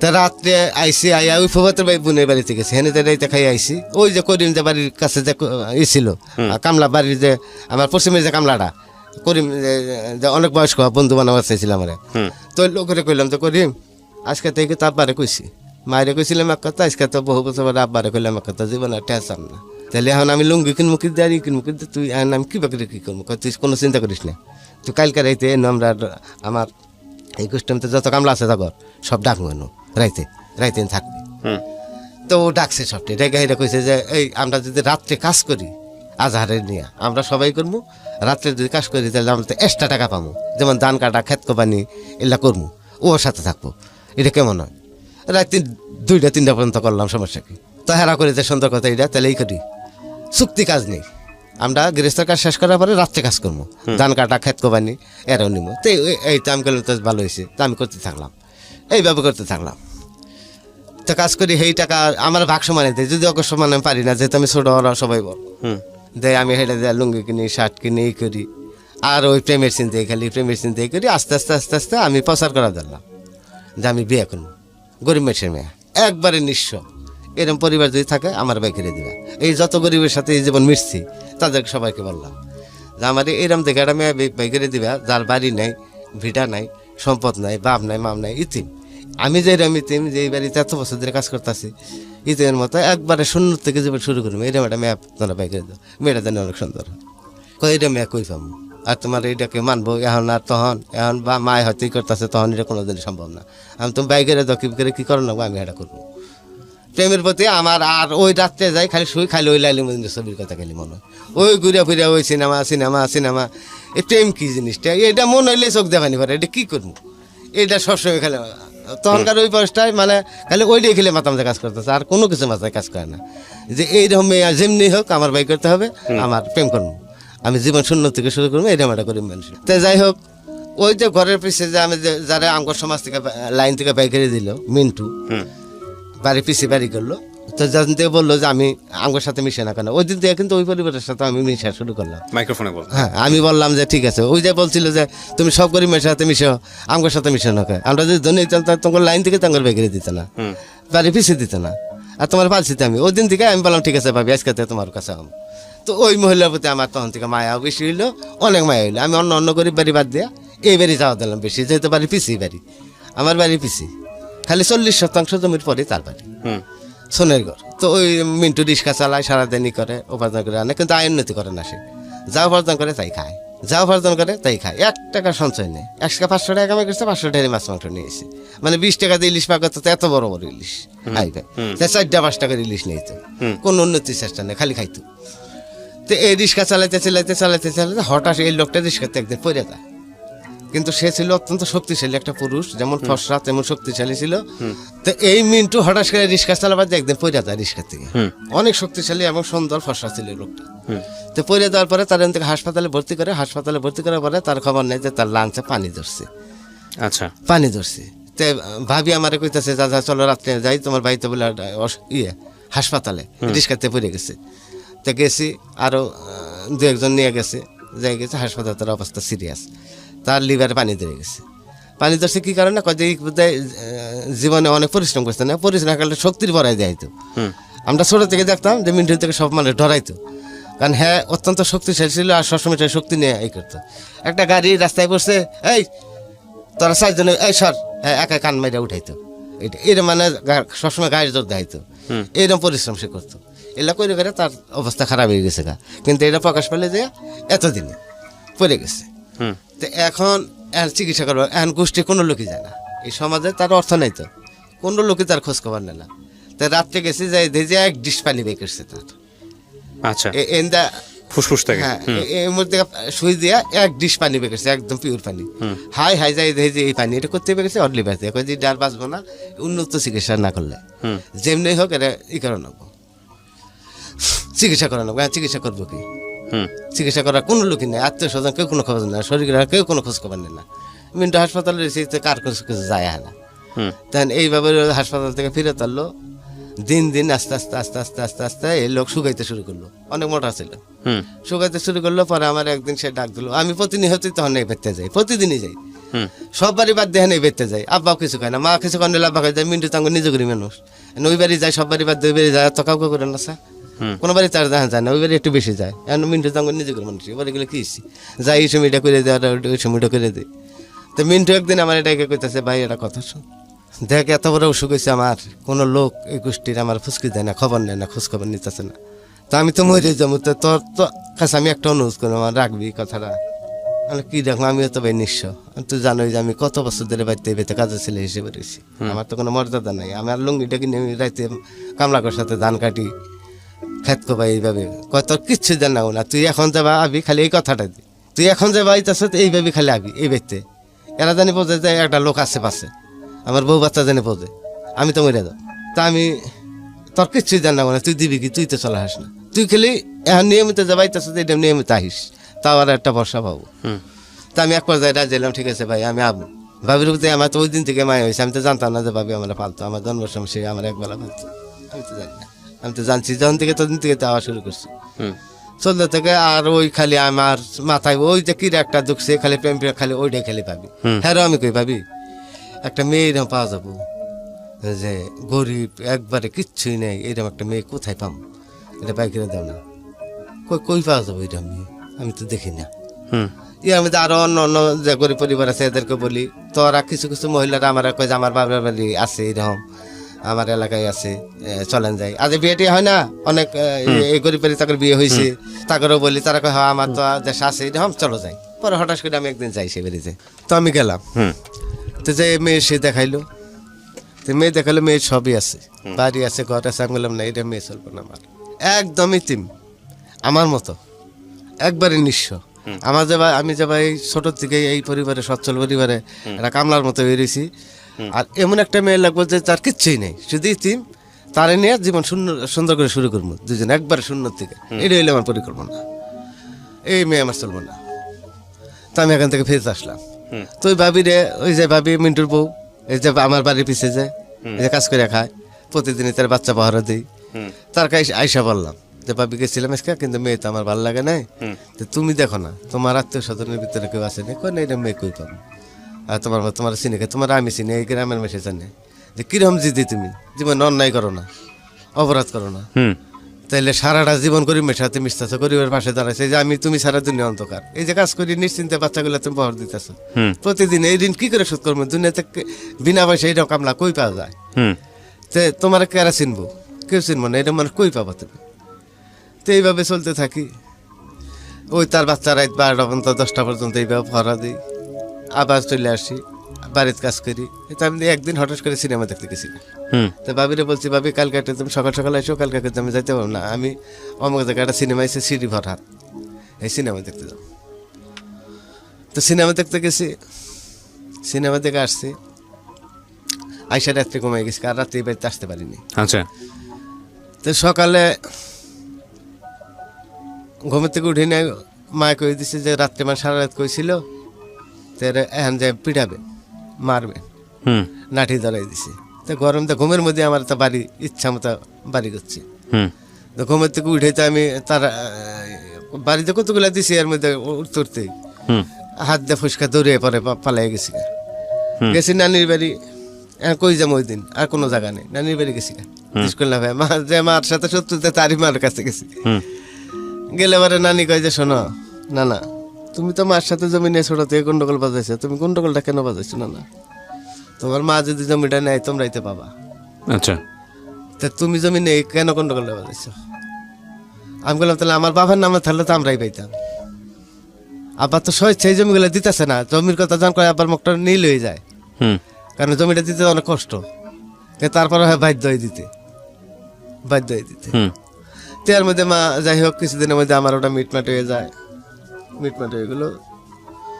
তখন মা দেখেন পরিকল্পনা করতেছে বড় বোনটা আমার বিয়ে দিবে, এটা এটা এটা কথা তো কয় না, বড় হয়ে গেছে, এটা বাড়িতে বিয়ে করে নেবো, আব্বার সাথে পরামর্শ করে এমনি বিয়ে আসতে থাকে। হুম তো বিয়ে আসে, শিক্ষিত দুইটা বিয়ে আসে, আর একটা গৃহস্থ আসে, জমিওয়ালা, অনেক জমিওয়ালা একটা বিয়ে আসে। মা জমিওয়ালাটা সাপোর্ট করে, কিন্তু ছেলেটা মূর্খ, কিন্তু সম্পত্তি আছে অনেক, মার বরাবরই সম্পত্তির প্রতি লোভ ছিল।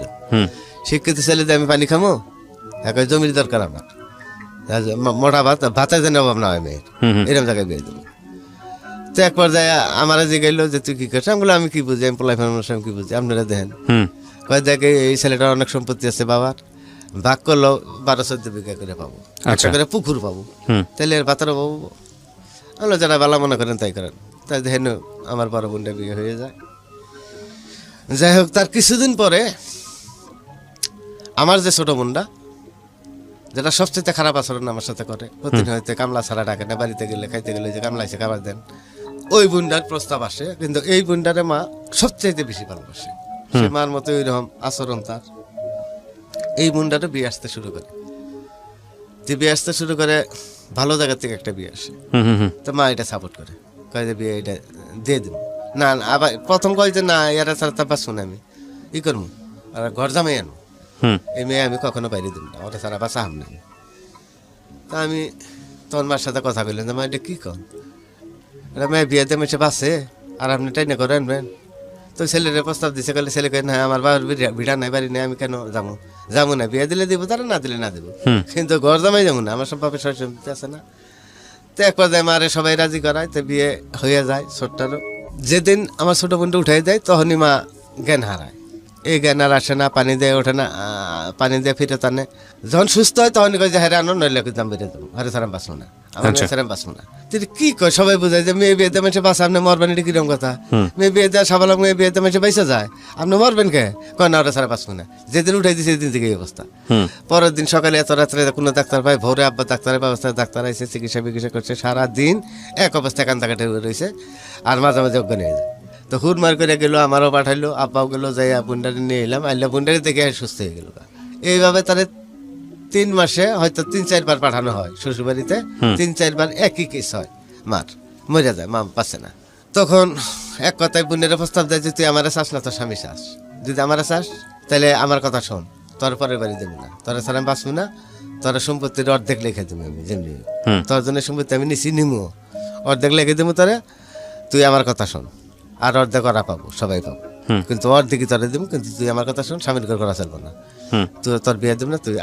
পরে ওই বোনের আমি তখন কথা বললাম, জীবনে কোনদিন কথা কই না, তারপরে কথা বললাম, দেখ চিন্তা ভাবনা করিস, কিন্তু স্বামী কিন্তু কেউ ছাড়ে না, দুনিয়ার সব কিছু ছাড়ে।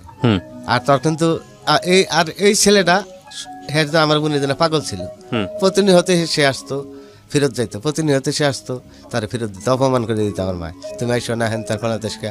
তা আমি কইতাম, দেখ মা কিন্তু জীবন ভরা থাকবো না, তুই কিন্তু একদিন পস্তাবি, মার কথা শুনিস না, স্বামীর কথা শোন, মানে হ্যাঁ তোর জন্য তুই এমনও সময় হবো, তুই যারা চাবি হ্যাঁ তোরা চাবা নাই, এই কিন্তু তোরা চাইতেছে, তুই কিন্তু তোরা চাইতেছ না, কিন্তু হ্যাঁ মার প্রতি দরদ একটু বেশি, হ্যাঁ প্রতি মার কয় না, মা মরে যাবো, তাহলে কি হবো, মার কথাই শুনবো আমি। এক পর্যায়ে 1 বছরের ভিতরে সম্পর্কটা ছিন্ন করে হালাইলো মা, ছিন্ন করে হলে হ্যাঁ শান্ত হয়ে গেল, মা শান্ত হয়ে গেলো। যাই হোক, তার কোনো পরিকল্পনা নাই, চিন্তা হলে একটাই, আমার কীভাবে ঠকাবো, তার পরিকল্পনা হয়েছে একটাই, সন্তানেই তো পাবো তার সম্পত্তি, কেন বাবারে কষ্ট দিয়ে এইভাবে জোর করে তার কাছে কেন না, অসুখ যাওয়া অপারেশন হয়ে যাবে, এই মুহূর্তে জমি যাবি কেন করে, এর সারা বছর নিতে পারে না, বুঝাই নিতে পারে না, একটা রুগী যার মরে যাবে তখন কাছে কেন হ্যাঁ দাবি করে, আর এক অপারেশনের জন্য হ্যাঁ কয়বার জমি লিখে নেবে, এটাই তো আমি বলছি। মা এটা তোমার প্রতি ক্ষিপ্ত, তুমি বোঝা হবা, কিন্তু তোমাকে সর্বশান্ত করো। আমি বলে একটু আমি চিন্তা করি না, যার সম্পত্তি আমি করি না, সম্পত্তির চিন্তা আমি করি না, আমি পরিশ্রম করতে জানি, আমি কাম করবো, ভাত খাবো, দুনিয়ার সব দরজায় কাম করবো, খালি আমার মার দরজায় কাম করবো না।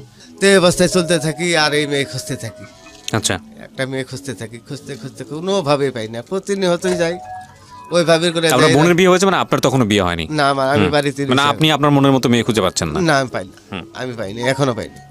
তা আমি এইভাবে খুঁজতেছি, আমার মনের মতো মানুষ আমি পাইও না, আমিও না, আমি প্রতিনিয়ত ভাবি রেজালাই, ভাবি কই পামো এরকম একজন মানুষ, কই পামো, প্রতিনিয়ত যাই রাত 11টা পর্যন্ত থাকি, তারই না যদি বেশি, আর বাড়ির থেকে ওই যে বেশি খারাপ আচরণ যদি আমার সাথে করে, তাও ভাবি বুঝতো, মুখ দেখে বুঝতো আজকে বোধহয় খাবার দেয় নাই না, হ্যাঁ খাবার নিয়ে লোন থেকে 2 মুঠা আমার দিত, জোর করে খাওয়াইতো।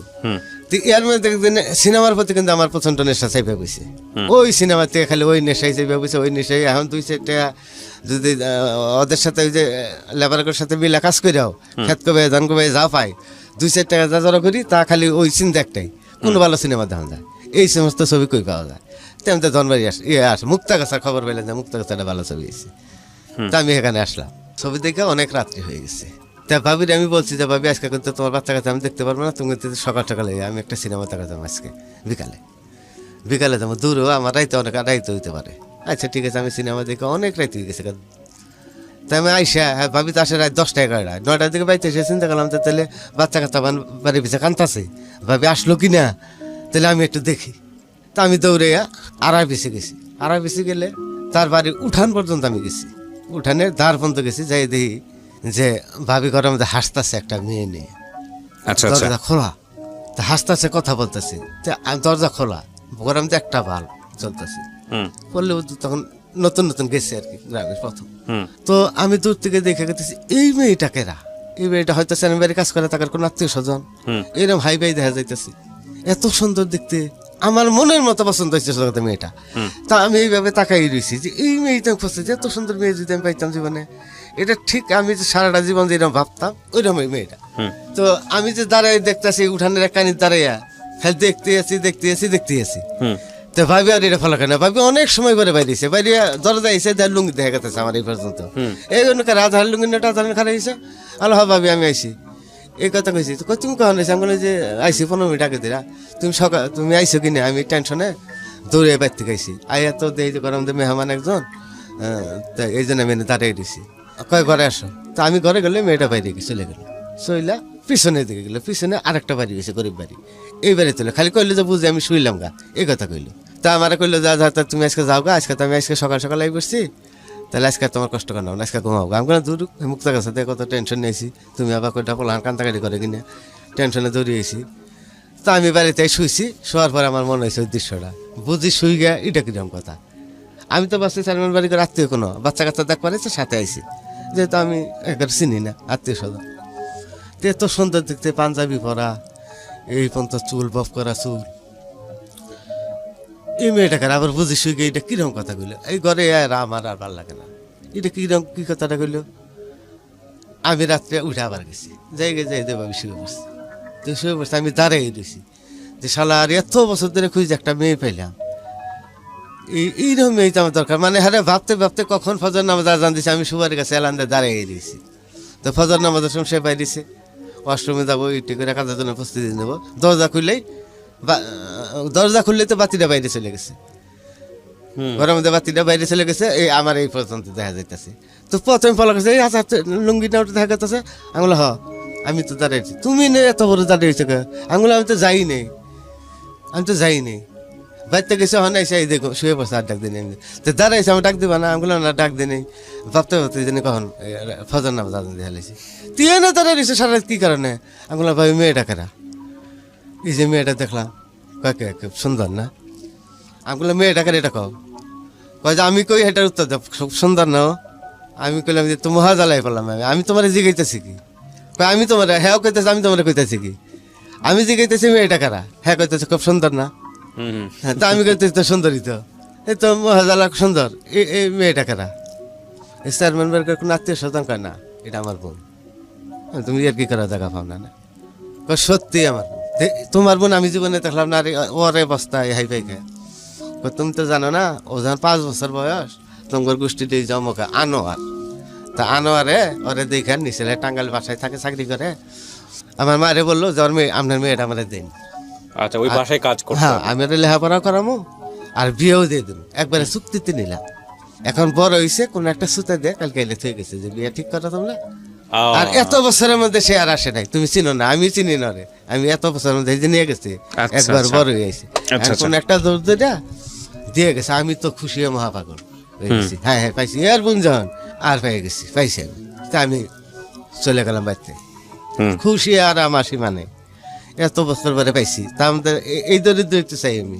তখন খালি ভাবি আমি পরের দিন যেখানে যে ভাবি এক কাজ করা, আমার তার নিয়মিত হান্না করা, তোর বোন যেহেতু আছে এটাও তোমার বোনই মনে করবা, কিন্তু ও জানি পরের বাড়িতে কাজ করতে না যায়, যেহেতু বেলনাও তো অনেক সুন্দর, তো ঠিক করতে গেছে, আর তো বাইরে যাই যাও কাজ আমি করবো, ও বাড়িতে থাকো, তোমার এখানে একটা পরিশ্রম কম করানো লাগবো, এত সকাল সকাল হান্না বানা, দিনে 2-1 আইসো, ওই থাকবো। আমার কাম গেলে একটা অনুরোধ করলাম ভাবি, ও জানি পরের বাড়িতে কাজ করতে না যায়, এটাই আমার অনুরোধ, ও যা করছে দিন করছে, ও এসে আমার ভাগ্য এসে এইটুকুই আমি চলে এসলাম। তো পরের দিন আবার আমি গেছি, পরের দিন গেছি আমার ঘুরে ফিরে খালি নজরের দিকে, খালি এরে দেখবো পরের দিন আবার গেছি, তা আমি গেলে আমার ঘর থেকে দূরে জায়গা, তা আবার ভাবি ইসলামে গেছি হেওয়াইছি, তখন বাইরে জায়গা, পরে আমি আর যাই না, একদিন যাই না, ভাবি পাগল হয়ে গেছে কিরি, যে মানুষটা এত বছর দিন আমার পহরা দিতেছে, এই মানুষটা 2 দিন ধরে আসে নাকি, তা আমার খবর দিয়েছে, আমি কোনো কি জানো তোমার বোন আমার দেখলে দৌড়িয়ে পড়লা, আমার খুব খারাপ লাগে। আমি এমন তো কই না যে বিয়ে করবো, আমি কিচ্ছু বলি না, খালি আমার ও আইসি এতে পছন্দ হয়েছে, এটি আমার মন খুশিতে বেড়ে গেছে। তো পরের দিন আমি গেছি, মনটা আমার খুবই খারাপ, এইরকম করে জায়গা। পরে রাত্রে আমার জীবনের সমস্ত ঘটনাটাই সে তার বোনের কাছে বলছি, আচ্ছা যে ওর সাপোর্ট নিয়ে আমি আজ পর্যন্ত বেঁচে আছি, এতগুলো পড়লাহান নিয়ে এতগুলো বাচ্চা, এই বাড়ি এই ঘর, 7 দিন 24 ঘন্টা কাম বাদে এই বাড়ি আমারই পাহারা দেয় লোকটা, আর সারা জানো এত চুয়ারে দিকে পলাশকে, দুনিয়ার সব মানুষদের ক্ষতি হবো, এর এতে কোনো ক্ষতি হবো না, তুই এখানে এতে কোনোদিন ধরে না, কিন্তু অনেক কষ্ট হয়েছে, যাকে বুঝাই কইছে এ দুনিয়া উল্টাগুলো বিশ্বাস করবো না যে তোর ওর দ্বারা কোনো ক্ষতি হবো আমার পরিবারে, তুই এটা নিশ্চিত থাক। তখন থেকে আর যায় না, এই বছর থেকে 3 মাস এইভাবে যায়, তারা কোনোভাবে আমি বলতে পারি না, মন আমার ক্রমশই খারাপ থাকে, প্রতিদিনই খারাপ থাকে, কিন্তু আমি যার জন্য মরতাছি এটা আর আমি তার বুঝাইতে পারতাছি না, বলতে পারতাছি না, কেমনে বলবো কথাটা, কেমনে শুরু করবো, কেমনে বলবো, বলতে পারি না। তো এই অবস্থার মধ্যে রয়েছি, তো ভাবি প্রতিদিন এই দেখি তোমার মন আরো বেশি খারাপ হইতেছে, বাড়িতে বেশি নির্যাতন করতেছে নেই, আমি বলছি হ ভাবি খাবার দেয় না, এই খাবার দেয় না, খুব কষ্ট দেয়, হ্যান ত্যান। তো এটার উপরে খালি চাটা কাটাই যায়, কিন্তু আসলে কিন্তু মনটা খারাপ হচ্ছে, সেটাকে বলতে পারতেছে না আমি কীভাবে বলবো এই জিনিসটা। ইয়ার ভিতরে একদিন বিকালে মাইক মারতেছে, আমার গ্রামে একটা অনুষ্ঠান হবো, তখনকার গ্রামে একটা গান হবে। তো প্রথম গান আমি বললাম যে কীরকম একটা কথা, বলে অমুক জায়গায় হবে, হুম তো একটা অনুষ্ঠান হবে। কি অনুষ্ঠান হবে? কয়েকটা গান হবো, বেহুলা গান, বেহুলা গান, হুম নাচারি, মানে যে বহিল লক্ষণদের যেরকম একটা গান, ওইরকম একটা গান, পালা গান হুম হবে গ্রামে, অমুক জায়গায় হবে। তো আমি ভাবি রেখলাম, ভাবি কোনোদিন তো আমি গ্রাম কোনো অনুষ্ঠানে মাইক মারতেছে, অবশ্যই অনুষ্ঠানে যাবা, তুমি কই যাম মানে হুম। আগেই গেছি হিনু যেন কাজ করি, আগে গেছি যে আজকে সন্ধ্যা পরে আর কাজ করবো না, আজকে অনুষ্ঠান দেখবো। তো যাই হোক, মানুষ মানে সন্ধ্যার আগেই মানুষ গ্রামে 10 গ্রামের মানুষে বেড়ে গেছে গা। কোনোদিন ওই প্রথম দেখতেছি গ্রামে একটা অনুষ্ঠান, তো মানুষে ধরায় না, চতুর্দিকে মানুষ, মহিলারা 40% একটা জমির মধ্যে অনুষ্ঠানটা হবে, চারিদিকে মানুষ, হাজার হাজার মানুষ। তা আমিও সন্ধ্যার সময়, আমার তো টার্গেট একটাই, খালি ওইদিকে। আমি সন্ধ্যার আগে ভাবি আর কোনো খোঁজ কর নেই, ওরা যাবো কি নিয়ে কথা অনুষ্ঠান দেখো দিকে বাড়ির কাছেই। হুম তো কয়ে যাম না, যাওয়া করে নিয়ে পরে অনুষ্ঠানে গেলাম। অনুষ্ঠান দেখতেছি, ওরা দাঁড়াইছে একদিকে, এনা মাও গেছে, আমার পরিবার পরিজন, আত্মীয় স্বজন গোষ্ঠী সব লোকই গেছে, হুম কিন্তু আমিও ওই মেয়েদের পিছিয়ে যেয়ে দাঁড়াই গেছি। তো রাত্রি 12টা 1টা এরকম বাজে, হুম এই টাইমে এই মেয়েটা, এই ভাবি যে বোনটার নাম হচ্ছে ডালিয়া, হুম এই ডালিয়া হঠাৎ করে তার বোনের বলতেছে, বুঝে আমি বাড়িতে যাবো, আচ্ছা বাড়িতে যাবো, আমার নিয়ে যাও।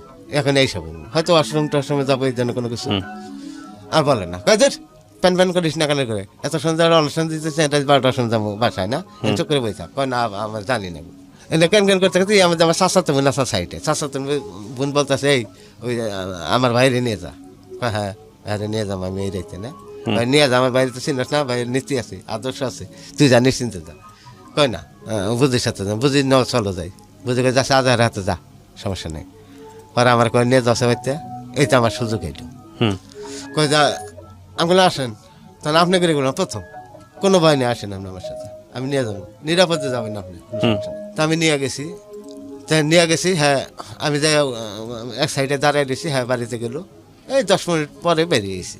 কয় চলেন যাই আবার যাবো। তখন আমি মাছ পাতা এসে আরে জড়াই দিচ্ছি, হুম বলছি যে এই যে আনলাম আর নিলাম, একটা কিস করি আবার, তো এমনি জড়াই দিলে একটা কিস করছি, আপনি কিছু মনে করেন না, এই তুরি আর অন্য কিছু না।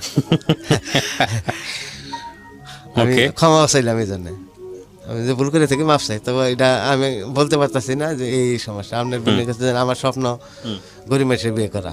তো তখন সে সবসময় আমি যাইতে থেকে আর গানা গানা করতে থেকে, যে আসলে আমার 3 মাস ধরে আমি বলতে পারতেছি না, কিন্তু আমি অনেক 3 মাস আমি শেষ হয়ে গেছি, কেন আপনি আসলেন?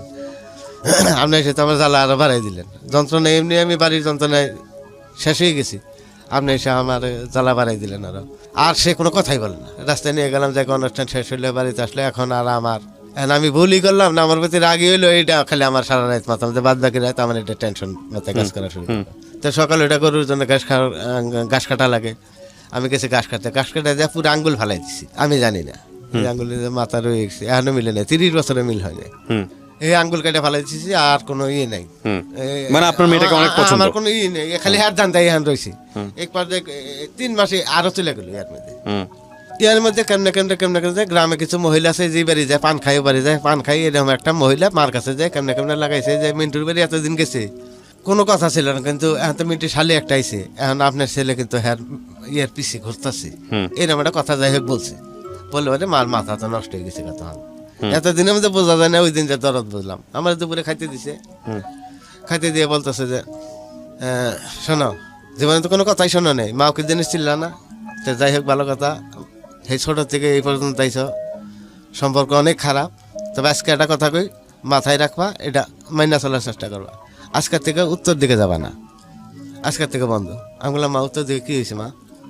কয় না উত্তর দিকে যাবা না, এতদিন গেছো, অ্যান্ড মিন্টুর একটা শালি আইছে, আমার কাছে এমন এক লক্ষ কথাটা বলছে, তোমার সাথে বলে তার সাথে সম্পর্ক হয়ে গেছে।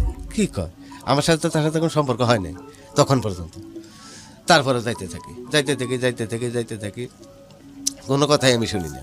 আমার নির্যাতন আরো বাড়ানো, উত্তর মিক তোমার বাবা আমার উপরে পেশা দেওয়া শুরু করেছে, উত্তর দিকে তুমি যাবা না, এখন এতদিন কাছে মিন্টু পোলাহান বড় হয়ে গেছে, বহু বছর এদের সংসার তুমি দেখছো, কিছুই কই নেই, কারণ মিন্টু আমাকে লোক, সব বাড়ি বাদ দেখানো, ওই বাড়ি গেছো, ওই বাড়ি থাকো, বাচ্চা কাচ্চা দেহ, অসহায় মানুষ, বিধবা মানুষ, এতগুলো বাচ্চা নিয়ে কাম করে খায়, এত রাত পর্যন্ত বাচ্চা বহর দাও, কিছুই আমরা কই নেই, কিন্তু এখন যাইতে পারবা না, কারণ এখন কথা বাইরেই করছে তোমার নিয়ে, তার একটা এনে যাইতে পারবো না। তারপর আমি বললাম আব্বা আমি নির্দোষ, আমি এর সাথে আমাদের কোনো কথাই নেই, আমি কোনো কথাই মানি না। পরে ওই কইছিল এটা খবর দিয়ে আনছে, আইনা কইছে যে তুমি কি গ্রামে দিয়ে থাকতে চাও, তাহলে আধা হাজার তোমার ভাই আর না যায়, আধা তোমার বহুত হেল্প করছে, আমি কিছুই করি নাই। কিন্তু তোমার বোন এসে এখন না যাওয়া সম্ভব না, হ্যাঁ যুবতী মেয়ে যুবক ছেলে, এটা সম্পর্ক যদি নাও হয়ে থাকে হয়ে যেতে পারে, এটা তোমার না করলাম। আর নইলে কিন্তু বাড়ি ঘর ভাঙ্গা পুরা সেই করে দেবো, তখন কিন্তু যাবা গা। তো দুঃখে আইসা তার বোনের এমন পিটানি দিছে, মানে একদম মানে মেরি হেলে দিন তার, তোর জন্য এই জীবনে কোনো কথা শুনলাম না, তোর জন্য নামগর গ্রাম সাইডে তার নাকবো, মানুষ হুমকি যায়, পুরা দিব ই করে দিব। তা আমি কোন জায়গায় জানি গেছি, অনেক দূরে গেছি, 2 দিন আমি বাড়ি না, কোন আত্মীয় স্বজনের বাড়ি গেছি। 2 দিন পরে আমি আইসা সোজা বিলির দিকে যাইতেছি, বিলির দিকে যাইতেছি। তো মাইমি সিংহের একটা মেয়ে বিয়ে হয়েছে ওইদিকে, আমার স্বাস্থ্য চাষি। তো বাইরে বাড়িতে যাইতেছে, আমার আর সে ডাক দিছে যা ধারের দিকে আসো। কই যাও? আমি বিলে দিয়ে কয় কোনো খবর জানো? যে না। কি খবর? তোমার কারণে আমাকে যে মার দিছে তুমি কল্পনা করতে পারবে না, 10টা খাতা দিছে তার গায়ে জ্বর। আমি যে হন ডালিয়ার? হ্যাঁ ডালিয়া। এত মার মারছে, কেন মারছে? তার বুঝে মারছে। কেন মারলো? তোমার বাড়ি থেকে হুমকি দিছে, পুরা দেবো ই করে দেবো, তুমি গেলে সম্পর্ক বলে তুমি করাই দিছো, এই সেই ফলাতেসকা হে আগে দুঃখে মারছে। তা আমার মনে তো আরো অস্থির হয়ে গেলাম, এটা নির্দোষী মানুষ মার খাইলো আমার কারণে, এটা কিরকম একটা কথা। তা আমি দিনে যাইতে পারি না, এ সমস্যা যেহেতু এইরকম হয়ে গেছে। পরে আমি রাত্রে গেছি ডাক্তার বাড়ি, আমার হিন্দু একটা ডাক্তার ছিল, তার বাড়িতে গেছি। হ্যাঁ রে কইছি যে অমুক বাড়ি অমুকের মেয়ের যে এইরকম অবস্থা, আপনি তাড়াতাড়ি যান, যাই চিকিৎসা করেন, পয়সা পাতি যা লাগে যে আমি ব্যবস্থা করে দেবো, কিন্তু আপনি চিকিৎসা করে আসেন, আমার কথা কই না। তাও তো সে আসে, চিকিৎসা পাতি করে কইরা চলে যায়। রাতে 11টার সময় পরে আমি যাই, দরজায় ডাক দিই, লক করি। তো ভাবি কই কি আমি আজহার, এই কথা কইলে আরো কান্দাকাটি শুরু করে। তুমি ভাই জীবন অনেক কিছু করছো, 1000বার জন্মিলে শোধ করে হাম না, তো এখন অনেক কিছু করছো, আর করার লাগবে না, এখন ভাই তুমি আর আইসো না। যত কষ্ট হোক তুমি আইলে যাহানি কষ্ট, তুমি যদি না তোমার যে না করতেছে আমার তো কতটা কষ্ট হইতেছে এটা আমি জানি, তারপরে তোমার না করি, তুমি আর আইসো না। বহুত করছো, এখন অপবাদ আমার জীবন ভরে গেছে, গরিব মানুষ আমার ইজ্জত নিয়ে বেঁচে আছি, এটা তো আর থাকবো না। আজকে আমার যে অপমান করছে, তুমি আর আইসো না, আমি আর যাই না। তা আমি ওই সবার কাছে দাঁড়াই রয়েছি, এই ফজর নামাজের সময় দুই বোন উঠছে, উঠে দেখে দরজা খুঁজছি যে আমি দাঁড়াই রয়েছি। তুমি যাও না? আর না আমি যাইনি, এনে দাঁড়াই রয়েছি। কে সারা রাত কেন দাঁড়াই থাকো? আমি আর কোনো কথাই বলি না। পরে আইলো, কাছে এলো, ভাবি কাছে বললো যে আমি কোনো কথাই না বললে সোজা সরাসরি বাড়িতে এসে বসছি। আবার পরের দিন রাতে 11টার সময় গেছি, যে দাঁড়াই রয়েছি। হ্যাঁ রাত্রে বাইরে উঠছে, এই দেখে আমি সবার কাছে দাঁড়াই রয়েছি, কোনো কথা বললি না, খালি কইলো যে তুমি যাই সওগা, এনে কেন দাঁড়াই রয়েছি। এইভাবে 15 রাত একভাবে প্রতি রাত এনে দাঁড়াই থাকি। 11টার সময় দাঁড়াই, একদম ফজর নামাজের সময়, আজানের সময়। ওরা যখন দেখে আমার এখানে ঘুমের থেকে উঠে যেন দেখে, যে ফজর নামাজের সময় উঠে দেখে যে আমি এনে দাঁড়িয়ে দিছি। ওরা দেখলে আমি চলে যাই, আর কোনো কথাই বলি না। 16 রাতের দিন সে মাঝ রাইতে উঠাইছে ভাবি, আইসা কইতাছে তুমি আরে একটা কথা কই, তুমি করে বিয়া করবা? আমি বললাম হ বিয়ে করবো। আরেকবার বলো, তুমি করে বিয়া করবা? আমি বললাম হ ভাবি করবো। বিয়া যদি করো করবো। আরেকবার বলো আমি শুনি, তুমি করে বিয়ে করো? হ্যাঁ আমি অনেক বিয়ে করবো, যদি পয়সা থেকে আমি যে বিয়ে করি অনেক করবো, আর দুনিয়া নয় বিয়ে জীবনে করবোই না। ঠিক আছে, আমি তোমার বিশ্বাস ছোট থেকে করি, এখনো করলাম। গেছে যাই বোনে ডাক দিছে, বোনে ডাক দিছে ওর সাথে কথা আমি পাড়ে দিলাম, যা হয় হবে, ওর সাথে তুমি। তো তখন সে উঠে আসে, আইসা হ্যাঁ ওই একই কথা বলে আমার, দুঃসময় ফালাই যাবা না তো, ঠিক একটা কথাই বলে। তখনই হ্যাঁ আমার জড়াই ধরে, এই তো দিন থেকে সম্পর্ক শুরু হইলো। এই তো ফাঁস হয়ে গেলো, এলাকা হুদ্দা গ্রাম হুদ্দা আমাকে হাত আমাকে সম্পর্ক। আমি আর অস্বীকার তখন করিনি, আমি আমার কত নির্যাতন বাড়িতে কারণে মনে মারি যায়। একদিন সমাজের লোকের সবটি মিলা, চাচারা ভাই মিলা, চাচাতা ভাইরে মিলা অনেক মাইনে আমার মারে। আমি এক কথাই তোর কয় তার ওষুধ খাওয়াইছে, তোরা যে কি করছে তুই কি নিয়ে কসম কসম করছে দেখি। আমি বলে কোনো কিছু নিয়ে কসম করি না, মুখ দা কইছি বিয়া করবো, 40 হাত মাটির নিচ দিয়ে গেল কইছি বিয়া করবো, আর জীবনে সামনে ত্যায্যপুত্র করবো। আজকে তো কাকা টাঙ্গাইল গেছে, আমার বড় চাচা ভাই। আমরা যাক 1000বার ত্যায্যপুত্র করলো, আমার এক কথার মানুষ। আমি তো এবারে কাম করে খাই, পরের বাড়ি কাম করে খাম। আমি তো বিয়া করবো, এই যে চলে যাবো, আমার জীবনে আর আসবো না। আর আমি ছোটতে কাম করে অভ্যাস হয়েছি, আমি পরিশ্রম করতে পারি। আমি দুনিয়ার সব দরজায় কাম করবো, এই দরজায় কাম করবো না। তো এইভাবে সম্পর্ক 3টা বছর প্রতি রাত্রেই যাই আমি, আর এর নিয়ে সারা গ্রাম হইতে ঘুরে বেড়াই। বৃষ্টি আসলে তো কোনো কথা নেই, আষাঢ় বৃষ্টি তো সারা রাত্রে সারা গ্রাম হইতে দুজনে ঘুরে বেড়াইতাম, নাচতাম, খাইতাম, বাড়াবাড়ি করতাম, ঘুরাঘুরি করতাম। এইভাবে চলতে থাকলো, আনন্দের কোনো শেষ নেই। বাড়িতে নিয়ে এসি, নিয়ে যাই, বাড়ি নিয়ে মানে গভীর রাইতে কোনো কথা নেই। বৃষ্টির নামলে তো আরও কথা নেই, যেন আর কেউ বাইরে নেই, একদম স্বাধীন। যখন বৃষ্টি নামছে সেই দিন মনে হয়েছে যে দুনিয়ার সবচেয়ে আমার চেয়ে সুখের কেউ নেই, কোনো লোক বাইরে নেই, শুধু মজা আর মজা দুইজনে। সময় কোনতে পারে যেত, টেরো হইতাম না, খালি দেখি যে খালি ফজর নাম যা জান যায় ফুদে মাইকে যাই তো একটা কালাম টালাম করে, তখন হ্যাঁ হ্যাঁ রাইট শেষ আনো হয় কি, তখন দুইজনে ভাগ হয়ে যেতাম। এইভাবে চলতে থাকলো, চলতে চলতে চলতে চলতে খালি আমি একটা কথা কইছিলাম যে তুমি আমার সেই দিন কবা যেদিন দেখবা যে আজকে ফাঁসি দেওয়ার পর্যায়ে গেছে, আজকে কলঙ্কে ভইরা গেছে, আজকে ফাঁসি দেওয়া ছাড়া আর কোনো উপায় নাই, ওই দিন বলবা। আর তার আগে যত নির্যাতন তোমারে করুক আর যত নির্যাতন আমারে করুক আমরা সহ্য করে যাবো, কিন্তু তুমি নারী, আমার সে অপবাদ তোমার, কলঙ্ক তোমার বেশি। তো এইভাবে চলতে থাকলো তাদের ভাবি গেলে ঠিক আছে সব মানলাম, কিন্তু দিনে এসো না রাইতে এসো, রাইতে এ দেখা করে যাওয়ার সাথে, কিন্তু দিনে এসো না। তা দিনে ওরা না দেখলে আমি বাঁচি না। এখন আমি ওরা রাত্রে করলাম তাহলে এই কাজ করি, তুমি তোমার নিয়ে ছবি তুলবো। দিনে তো দেখান লাগে, দিনে আমি কীভাবে দেখবো তোমার, একটা ছবি হলে তো দিনে দেখতে পারি। সম্পর্কটা এই কয়েক মধ্যে এত পর্যায়ে গেছে 3 বছরে প্রতি রাইতে একটা রাতে আমাদের মিস জানে, শুধু দুইজনে বসতাম কথা বলতাম, মনে হচ্ছে 1/2 ঘন্টা ধরে বেশি আজান দিয়ে হালাই দিছি, এত খারাপ লাগতো। এইভাবে চলতে থাকতো। তো হ্যাঁ রাজি হইলো যে কোনো ছবি উঠবা কী ভাই যাবো, আমি ভাবিরে কইলাম, ভাবি তখন ওর বোনেরে কইলাম যে ভাবি ওরা ধনবাড়ি নিয়ে যাবো, আমি কালকে আমি বাস স্ট্যান্ডে থাকবো, আমি যে রিক্সা আমাকে জায়গায় ফিট করে রাখছি, সকাল ও দেখে রিক্সা উঠো বাস স্ট্যান্ড নিয়ে যাবো, আমি ধনবাড়ি নিয়ে যাবো, ধনবাড়িতে ছবি উঠবো। কয় না ছবি ওঠার দরকার নাই, ছবি উঠলে ধরা পড়বো, ছবি সমস্যা হবো তোমার, আমারও সমস্যা হবো, তুমি এক কাজ করো ওই ঘুরে ফিরে আসো। তা আমি ধনবাড়ি থেকে ওরে নিয়ে গেছি, নিয়ে স্টুডিও নিয়ে গেছি, হ্যাঁ স্টুডিও নিয়ে গেছি, হ্যাঁ আমি যাই বাবু ছবি উঠবো, উনি হ্যাঁ বাবু উঠবো না, লজ্জা বিষয়। ক্যামেরাম্যান আমি ওই জড়াই ধরবো, হ্যাঁ ধরা করতে যাবো, আমি একটা বসাই, হ্যাঁ উঠা জায়গা, মানে একটা অবস্থা খারাপ হয়। ক্যামেরাম্যান তো সে অনেকভাবে বুঝাইতেছে যে এটা কোনো ব্যাপারই না, আমরা উঠাই না, সেই করে বুঝাই উঠে যায়। যাই হোক এক পর্যায়ে রাজি করে ছবি টবি উঠে ধনবাড়ি জমিদার বাড়ি ঢুকছি, কিন্তু আমার ফুফাদের জমিদার বাড়ির ম্যানেজার 40 বছর ধরে, এটা আমার তখন আর আমার জানা ছিল না। আমি জমিদার বাড়িতে ভিতরে ঢুকছি, হ্যাঁ নে করতেছি, আমার ফুফা দেখছি, কিন্তু হ্যাঁ যে দীর্ঘদিন ধরে 40 বছর ধরে এটার ম্যানেজার ওই রাজবাড়ির, এটা আমি আর জানতামই না। আমি জানতাম যে নবাবের চাকরি করে এইটুকু। তো ওনে যে ফুবার কাছে ধরা খাইলাম, ফুবাকে আধার এটা কারে নিয়েছি তুমি, আমি বলছি এটা আমি খালাতো নিয়েছি, এ মসজিদ দেখার জন্য নিয়েছি, আমি এখনই চলে যেতেছি। গেলাম চলে গেলাম, আমি আত্মীয় স্বজন তো সব যাই না গেছে, যে এর সাথে আমার সম্পর্কে হ্যাঁ তেন ইয়াতে হ্যাঁ কয় তাহলে তো হ্যাঁ দেখাইলেন আমার একটু ইয়াতে হয়, হ্যাঁ বাড়িতে হ্যাঁ বাড়িতে যারা হ্যাঁ ওরা যেমনি দেখা আমার একটু, খালাতো বোনের জামাইরা হ্যাঁ, নিজের বোনের জামাই আছে, বড় বোনের জামাই আছে, হ্যাঁ আসে, আমি ঠিক আছে সবারই দেখাবো। ওই যাই ওই রাত্রে থাকো, আজকে রাতে আমার ঘরে থাকো, রাত 12টার সময় এনে দেখাবো, এই না সবারই রাত্রে সব ধানি শেষ। তো এই অবস্থার ভিতরে আছি আমি, আমার গোষ্ঠীর মানুষ কয় গোষ্ঠীর কলঙ্ক, তুই ফকিরনি বারেননি নিয়ে থাকছাস, জীবন বাড়া আঙ্গর সাথে জীবনে মিশলি না, এখন ফকিরনি জীবন সাথী বানাবি, তোর ভবিষ্যৎ অন্ধকার। আমি ভবিষ্যৎ বুঝি না, আমার জীবন ছোট থেকে অন্ধকার। তুই কী করে বাঁচবি? আমি বললাম দুনিয়ায় যার কিছু না চাই যেমন বাঁচে এমনি আমি বাঁচবো, আমি দেখাই দেবো যে একটা মানুষ কেমনে করে বাঁচে সয় সম্পত্তি ছাড়া। এই যে সয় সম্পত্তি করি ইন্ডিয়ানটাকে তো খারাপ লাগো না, কিচ্ছু না, এটা আমি করিনি, ইন্ডিয়ানকে আমার কোনো দায় মানে নাই, আমি আমার পরিচিত আমি বাঁচবো, আমি কার পরিচিত না। যাই হোক এক পর্যায়ে সে আমারে বলল যে এখন একটা ব্যবস্থা করো, এখন আর কলঙ্কে ভরে গেছে গা। হ্যাঁ ভাবি আমার বললো যে আধারে হ্যাঁ নারী করা যায় না, তুমি এটা ব্যবস্থা করো। আমি বলি তো কী করবো? ভাই বিয়েটা পরে এটা খাবো তো। ঠিক আছে ভাবি আজকে রাতে যাবো, কোনে যাবো, তুমি রেডি হয়ে থাকো, আমি রাত 10টার সময়।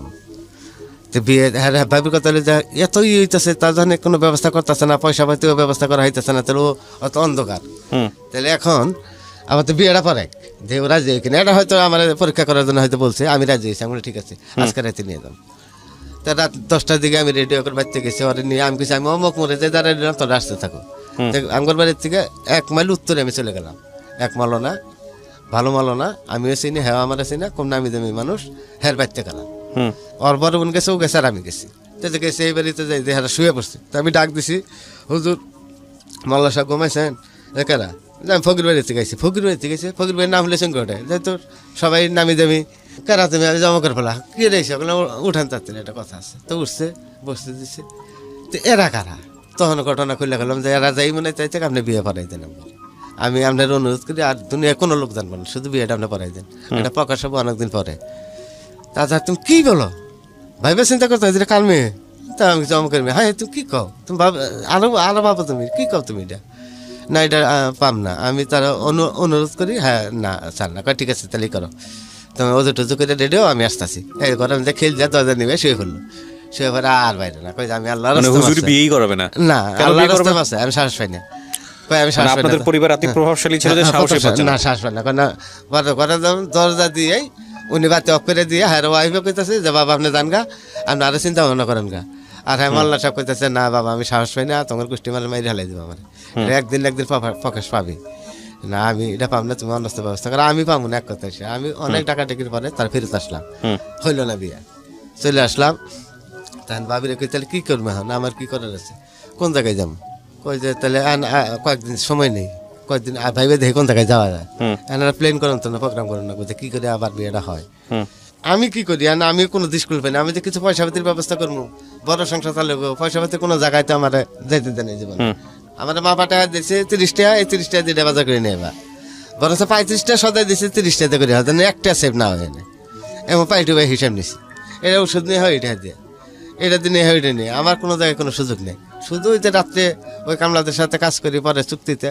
ওর থেকে যা পাই তাই দিয়ে আমার খরচা চালাই এইভাবে চলতেছি যাই এক পর্যায়ে যাই আমি অনেক তার কিছুদিন পরে 3 মাইল উত্তরে নিয়ে গেলাম আরে আমি গেলাম ভাবি গেল হয়ে গেল যে কাজের যে আমার চিনে না এমন একটা জায়গায় যা কাবিন করলাম কাবিন করে বিয়ে করলাম বিয়ে করে ওর আরেকটা বোন আছে ওদিকে বিয়ে দিছে সেখানে আমরা আশ্রয় নিলাম রাত্রের ভিতরেই খবর এসে পড়ছে বাড়িতে জমাকে বিয়ে করছে হায় হায় পরের দিন গ্রামে আমাদের হই রইছে হায় হায় শেষ পর্যন্ত বিয়েই করলো ছাড়লই না বিয়েই করলো জীবনটা কি করলো কান্দাকাটি অনেক গ্রামের মানুষ কান্দাকাটি শুরু করে হায় জীবনটা কি নষ্ট করে দিল এই স্যার আপনার বাবার সাথেও কথা বলেন নাই বিয়ে করতে না বাবার কাছ থেকে পারমিশন নিয়েছিলেন না বাবার কারো কাছ থেকে না কারো কাছ থেকে না কোনো কথাই নেই কারোর সঙ্গে আমার সাথে কোনো সম্পর্কই নেই আমি বাইরের মানুষ হয়ে কাজের সম্পর্ক ছাড়া আর কোনো সম্পর্ক নেই একটা পয়সা দেয় নাই দেয় না জীবনে তার হাতে আর সম্পর্ক কি শুধু কাজ করি ভাত খাই আর সময় কাটাই ভাবির আর গরিব মানুষের সাথে চলবি এইভাবে যাই হোক বিয়ে হইলো তাই ওই দিন থেকে আমার তো আসমান ভেঙ্গা পড়লো উপরে আমার আর মন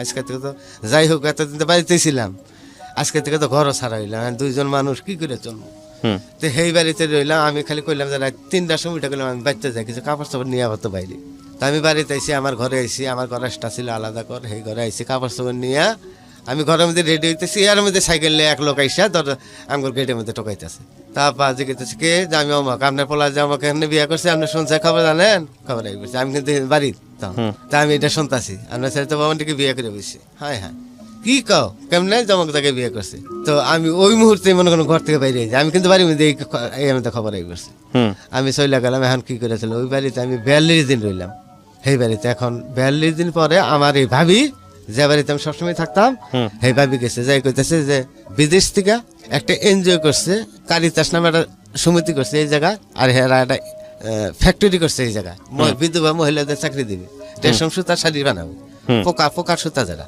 পোকায় যায় সুতারা দেয় তা ওনে একটা সুযোগ আছে আমার একজন অফার দিছে তাহলে আমি তো এত বছর কাজ করলাম তুমি তো বিয়ে সাথে করে হেলো এক কাম করো তোমার এই চাবি দিয়ে গেলাম আমার বাড়ি আমি তাহলে ওই ফ্যাক্টরিতে যাবো গেলে আমার চাকরি হবো তাহলে তুমি আমার বাড়িটা কালকে উঠবা তা আমি তো 40 দিন পরে প্রথম গ্রামে আইলাম রাত্রে আইলাম আর পরে তো গ্রাম হইতে রাও উঠে গেছে হাই হাই আমাকে নিয়ে এসি তা আইসে পরের দিন সকালে তো মানুষ আমার বাড়ি দাঁড়াইতেছে না আমি খালি আমার ওয়াইফে বললাম যে তুমি সবসময় আমার পিছিয়ে দাঁড়াই থাকবা মারে কাটে যত কিছু যা করে আমাকে কিন্তু তুমি কথা বলবা না আমার পিছিয়ে থাকবা যাই হোক আর তোমার কোনো টেনশন নেই যা করে আমার করবো তো এই গ্রামের মানুষ এসে খালি আমার 3টা বাড়ি বাদে আর সমস্ত গ্রামের মানুষ আয় তুই কি করলি তুই আর ওরে বকাবাদ্য করতেছে তুই আর জীবনটা নষ্ট করলি এনে কি করে খাবো আর এমনি তো এক খাবারে যার মতো কইতাছে তুই কাজ করবি কেউ কইতে তুই কাজ করে খাওয়াবি বিয়ে বয়সের জন্য মেসে বলা আমার কাছে এখন কি করে খাবো অত বাইতে এখন জায়গায় জানেন তা কাম করতে ভাত খাইতো এখন কি করবো দেশে কোনো মানুষের কামলা নিব রে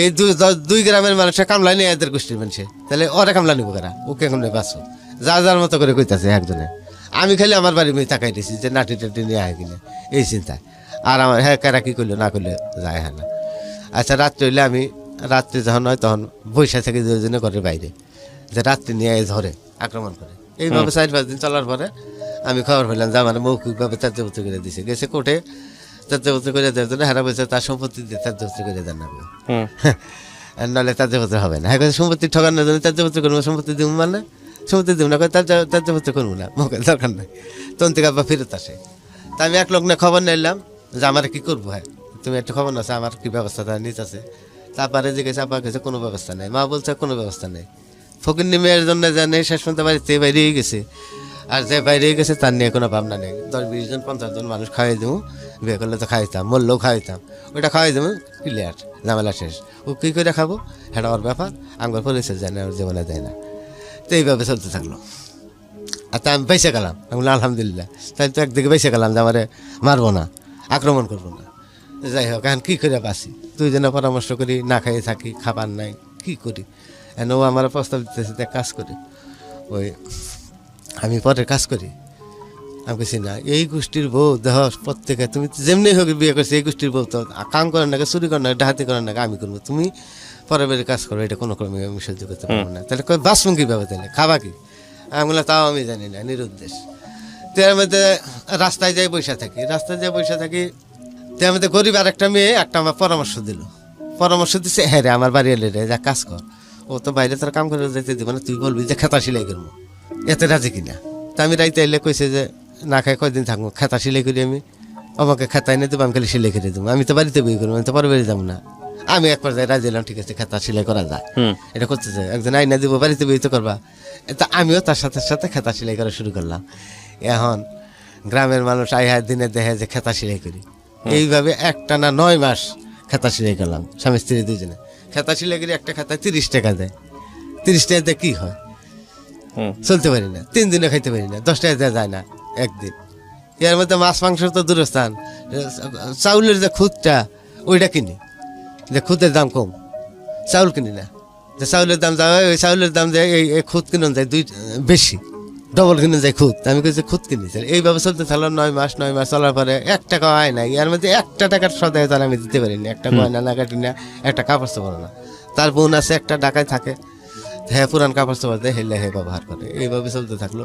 তো একদিন রাস্তায় দাঁড়িয়ে রয়েছি, তো আমার যে বৎসরিক আগে কাজ করতো ওইরকম একটা লোক, 3টা লোক যাইতেছে কাজ করার জন্য, করুটি আসতেছে।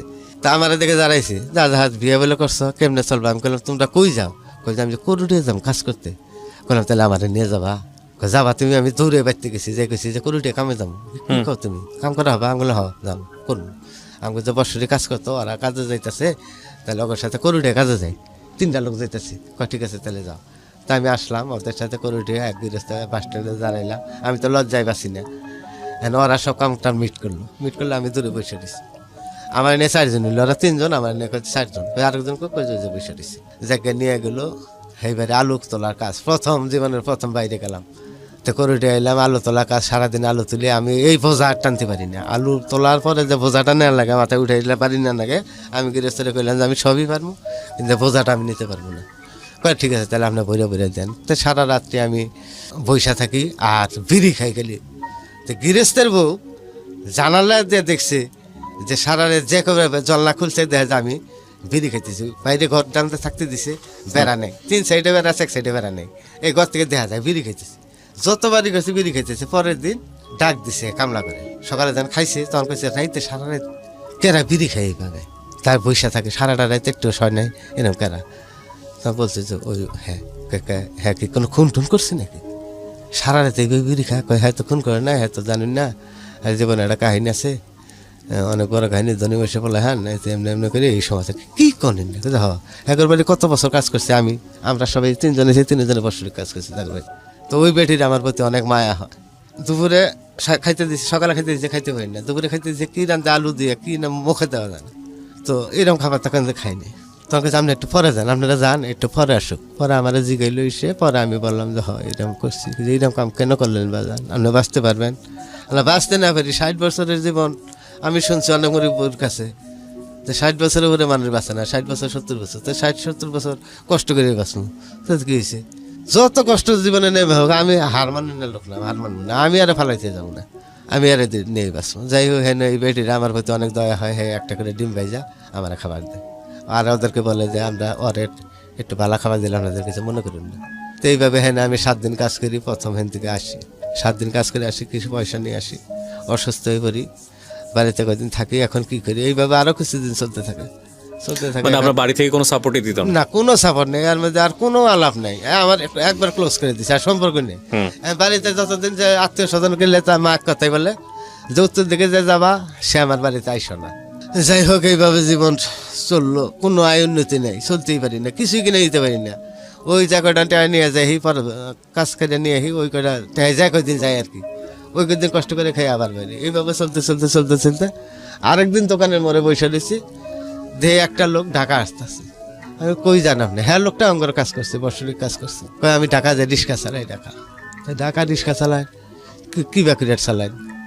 কই চালাই, আমার জায়গায় থাকি, কিরকম ইনকাম হয়, এমনি এমনি ইনকাম হয়, এখন আমার নিয়ে যাবেন। আমি তখন তার অনুরোধ করি যে আজকে আপনি যাওয়া বন্ধ করেন, আপনি আজকে বাড়িতে যান, আজকে আমার কালকে নিয়ে যাবেন, আমি কালকে যাবো আপনার সাথে। তা বাড়িতে যাওয়া ওয়াইফের সাথে কথা বলি, হ্যাঁ কইতে বাস এইটা চালাইতে পারবা তুমি? আমি বললাম না, জানি লাগবে, এটা কাজ করন তো না, এটা কিছু কইটা খান তো না, দেশের মানুষ থেকে কম। আমি তো রাত্রে রাতে অনেক গৃহস্থর কাছে, আমার শ্বশুরের কাছে, যে আমার আগে ভালোবাসতো তাদের কাছে আমি অনুরোধ করছি অনেক, যে আমার লেবারি নেওয়ার জন্য। অনেক কাজ তো অনেক কাজ লাগতে করায়, তারা আল্লাহ রাস্তা মাসেছে না, তোমার তো কাজ করা সম্ভব না, তোমার পরিবার কি মনে করবো, আর আমার গোষ্ঠী মানে তুমি আমার কাম করবো, এটা সহ্য করার মতো না, আমরা নিতে পারবো না, আল্লাহ রাস্তা মাসে এলাকাতে কাজ করার কোনো সুযোগই পাই না। পরে প্রথম তারপরের দিন ওই লোকটা ফেরত যায়, যাই পরে আমারে নিয়ে আসে। পরের দিন সেই লোকটার সাথে আমি ঢাকা আসি, রামপুরা প্রথম। রামপুরা আইসা একটা রিক্সা নেয়, রাত্রে এসে বলছি, হ্যাঁ রিক্সায় ওঠে আর আমার বলে যে চালাও। তাই আমি চালাইতে থাকি আমার সামনে শাপলা চত্বর পরে, দুই চক্কর পরে। তা কই যে জায়গা জায়গায় চিনাই আমার রাত্রে, আমি চালাইতেছি, দেখাইতেছি আমার জায়গা পরিস্থিতি। ঘুরে ঘুরে রাত 12টা 1টার দিকে আমি গেড়ে যাচ্ছিলাম। পরের দিন আমার বললো যে তুমি এক কাজ করবা, শুধু রামপুরা টিভি সেন্টার আবা আর মৌসাক যাবা, 3 টাকা ভাড়া তখন, আর কোনো জায়গায় যাওয়ার তোমার দরকার নেই। মানে রিক্সাও চালানো? হ্যাঁ, এই তো রিক্সা চালানো শুরু করলাম। তো রামপুরার থেকে আমি যাই মৌসাক, আর কোনো দিকেই না, মৌসাক দিয়ে দাঁড়াই থেকে মৌসাক থেকে আবার 3 টাকা নিয়ে আসি রামপুরা। হয় ও লন্ডনটা হে নয় পূর্ব রামপুরা যায়, আর কোনো দিকে না, সাহস পাই না, ভয় কোন দিকে কমে যাবো, আর কোনো খাইবি নেই না। এইবার করে করে করে 7 দিন করে থাকে, কিছু কিছু পয়সা নিয়ে যায়, আর চলতে পারি না, খাইতে পারি না। এনে মেসে আর রান্ধে ভাতের গন্ধে এলার খাইতে পারি না, মুড়ি খেয়ে থাকতে থাকতে পেট সবসময় খারাপ থাকতো, সবসময় পেট নষ্ট হয়ে থাকতো, পেট নামতো সবসময়। তো মুড়ি খাইতাম, থাকতাম, এইভাবে জীবন চলতে চলতে চলতে চলতে একদিন বড় চাষির সাথে বাড়িতে, আমার সাথে বড় চাষি একদিন রাত্রে আমার দেখা করতে গেছে আমার কাছে। রাত্রে দেখা করবার যে কইতেছে যে গরিবের হাত ধরছে বাবা, ছাইরো না, আমি আসছি তোমার পাশে। আমি বললাম জীবনও ছাড়বো না, কয় আমি তোমার সাপোর্ট করবো। তখন আমি মধুপুর আসছি একটা বাজারে এসে, বাজার থেকে জামালপুর রোডে আমি কেন যেন হাঁটতে আসছি, ওখানে একটা পেট্রোল পাম্প আছে। তো পেট্রোল পাম্পে একটা লোকের সাথে আমার পরিচয় হইলো, আগে আমি চিনতাম, ওই লোকটার সাথে দেখা। হ্যাঁ লোকটা জানে যে আমি গরিবের মেয়ে বিয়ে করছি। হ্যাঁ লোকটা আমার প্রশ্ন করে, এই তুমি বলে বিয়ে করছো আমাকে, হেঁটেই বলে বিয়ে করছো? আমি হা করছি, এখন কী করে বাঁচবো? আমি তার জিগাইলাম যে তোমার এই পেট্রোল পাম্প আর চাকরি নিয়ে দেন যাবো? কয় যায় রে পাগল, তোমার যে বড় চাষি আছে, তোমার বড় চাষির ভাইয়েরই তো পাম্প আছে, তুমি হেনে চেষ্টা করলে পারো। এই তো সেদিন আমার মনে হইলো যে হ্যাঁ হ্যাঁ, এইটা তো আমার জীবন, এতদিনে তো এত বছরে তো আমার এটা মনে নেই যে আমার বড় চাষির মামাতো ভাইয়ের পাম্প আছে। চাষিরে বললাম, চাষি আপনার তো ভাইয়ের যে পাম্প আছে, মামাতো ভাইয়ের, ওই পাম্প আমার একটা চাকরি নিয়ে দেন। এতদিন মনে করিস না, কে এত বছর মনে করিস না, এক্ষুনি আমি যাইতেছি।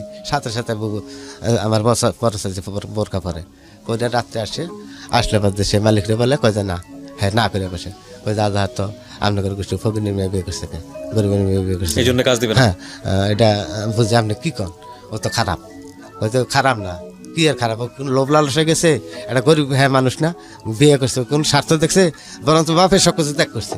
তো ওই তো প্রকৃত মানুষ, তোর চাকরি জানার কথা, তুই চাকরি দিবি, আমি বলছি তুই চাকরি দিবি, তাহলে হাবারা করে নিয়ে আমি মনে আছে বলে গেছে, কয়ে না বুঝি ঠিক আছে, আপনি কইছেন আমি চাকরি দেবো। ওর গোষ্ঠীর থেকে তো আর কিছু করবো না, কয় না কিছুই করবো না, কতদিন চালাইতেছে এরা, কত কষ্ট করতেছে, এটা চাকরি দিই।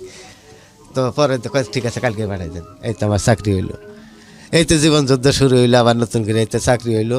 এখন খাবার নাই ঘরে, কত কষ্ট কইরা এই চাকরি করা শুরু করলাম, সকাল 8টার থেকে রাত 10টা পর্যন্ত, একটা না কাজ। 1000 টাকা প্রথম মাসে বেতন পাইলাম, 1000 টাকা প্রথম বেতন পাইয়া এই তো 200 টাকা ওর থেকে সঞ্চয় করলাম, এই তো জীবনে শুরু করলাম। ফিরে বললাম দেখো এই 800 টাকা জীবনের প্রথম, 1000 টাকা জীবনের প্রথম তখন আমার হাতে। ঢাকাতে তখন আপনি? না, তাহলে এটা কোথায়? দেশের কোথায়? মধুপুরে।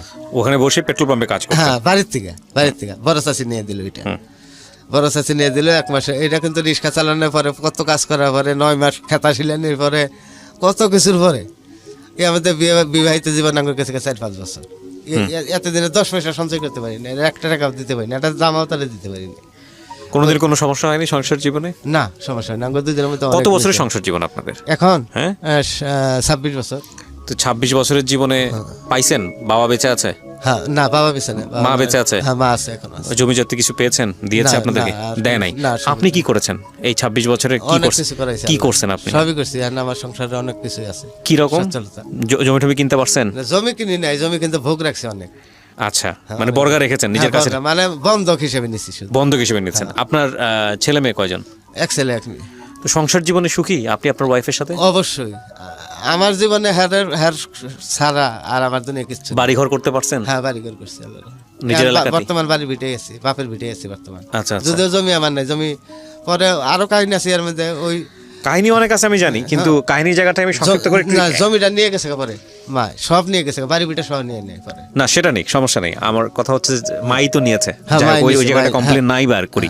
কিন্তু এই যে আপনি ছোটবেলা থেকে জেদ করা বা আপনার সাথে একটা অবিচার করা হয়েছে, হ্যাঁ। সবকিছু মিলায় আপনি যে জীবনটা বেছে নিলেন, এটা তো একটা সুখের জীবনই পাইলেন শেষ আমি পর্যন্ত। অবশ্যই সুখী। অন্তত এই যে আপনাদের দুজনের যে সম্পর্ক, মানে আপনি যে মেয়েটাকে ভালোবাসছেন, ডালিয়া আপনার স্ত্রী, চমৎকার একটা সংসার জীবন পেয়েছেন। ও এত সুন্দর যে আর স্যার আমি এক মুহূর্ত চলে আমার অসল দুনিয়া অন্ধকার আমার। স্যার আমি একদিনে বাঁচতে পারবো না। কেন বললেন আজকে এই জীবন গল্পটা আপনি কেন বললেন লাখ লাখ মানুষের কাছে? আমি গল্পটা মূলত বলা যে এই যে আমি আজও বুঝলাম না আসলে আমি ভুল করলাম না ন্যায় না অন্যায় করলাম। আমি যে এই যে জিত করলাম ছোট থেকে, এই যে এত ত্যাগ করলাম, এত কষ্ট করলাম, এই যে ভুলই করলাম না ন্যায় করলাম না অন্যায় করলাম, আমি আজও বুঝতে পারলাম। কিছু কিছু জায়গাতে আসলে প্রশ্ন কিছু কিছু জায়গাতে আসলে জাস্টিফিকেশনের জায়গায় যাওয়ার কোনো সুযোগ নাই। প্রথম কথা হচ্ছে সে আপনার মা, জন্মদাত্রী মা, হ্যাঁ, মা। সুতরাং এতদিন মার শোধ সাথে করতে ভুল পারবো শুদ্ধের হিসাব নাই, না, এটা হচ্ছে এতদিন বিষয়। কখনো শোধ করতে পারবো না। শোধ করতে পারবেন না। জন্ম না, আপনাকে জীবনেও পেটে না। ধরছে, 10 মাস কষ্ট করছে, এটাই সারা জীবন শোধ করার মতো না। আরো কত কত কিন্তু আপনি যে আরেকটা মেয়ের প্রতি যে পরিমাণ কমিটেড ছিলেন, যে পরিমাণ মানে স্নেহ দিয়েছেন, ভালোবাসা দিয়েছেন, সংসার করেছেন, করছেন এখনো, প্রায় 2 অবশ্যই। জায়গায়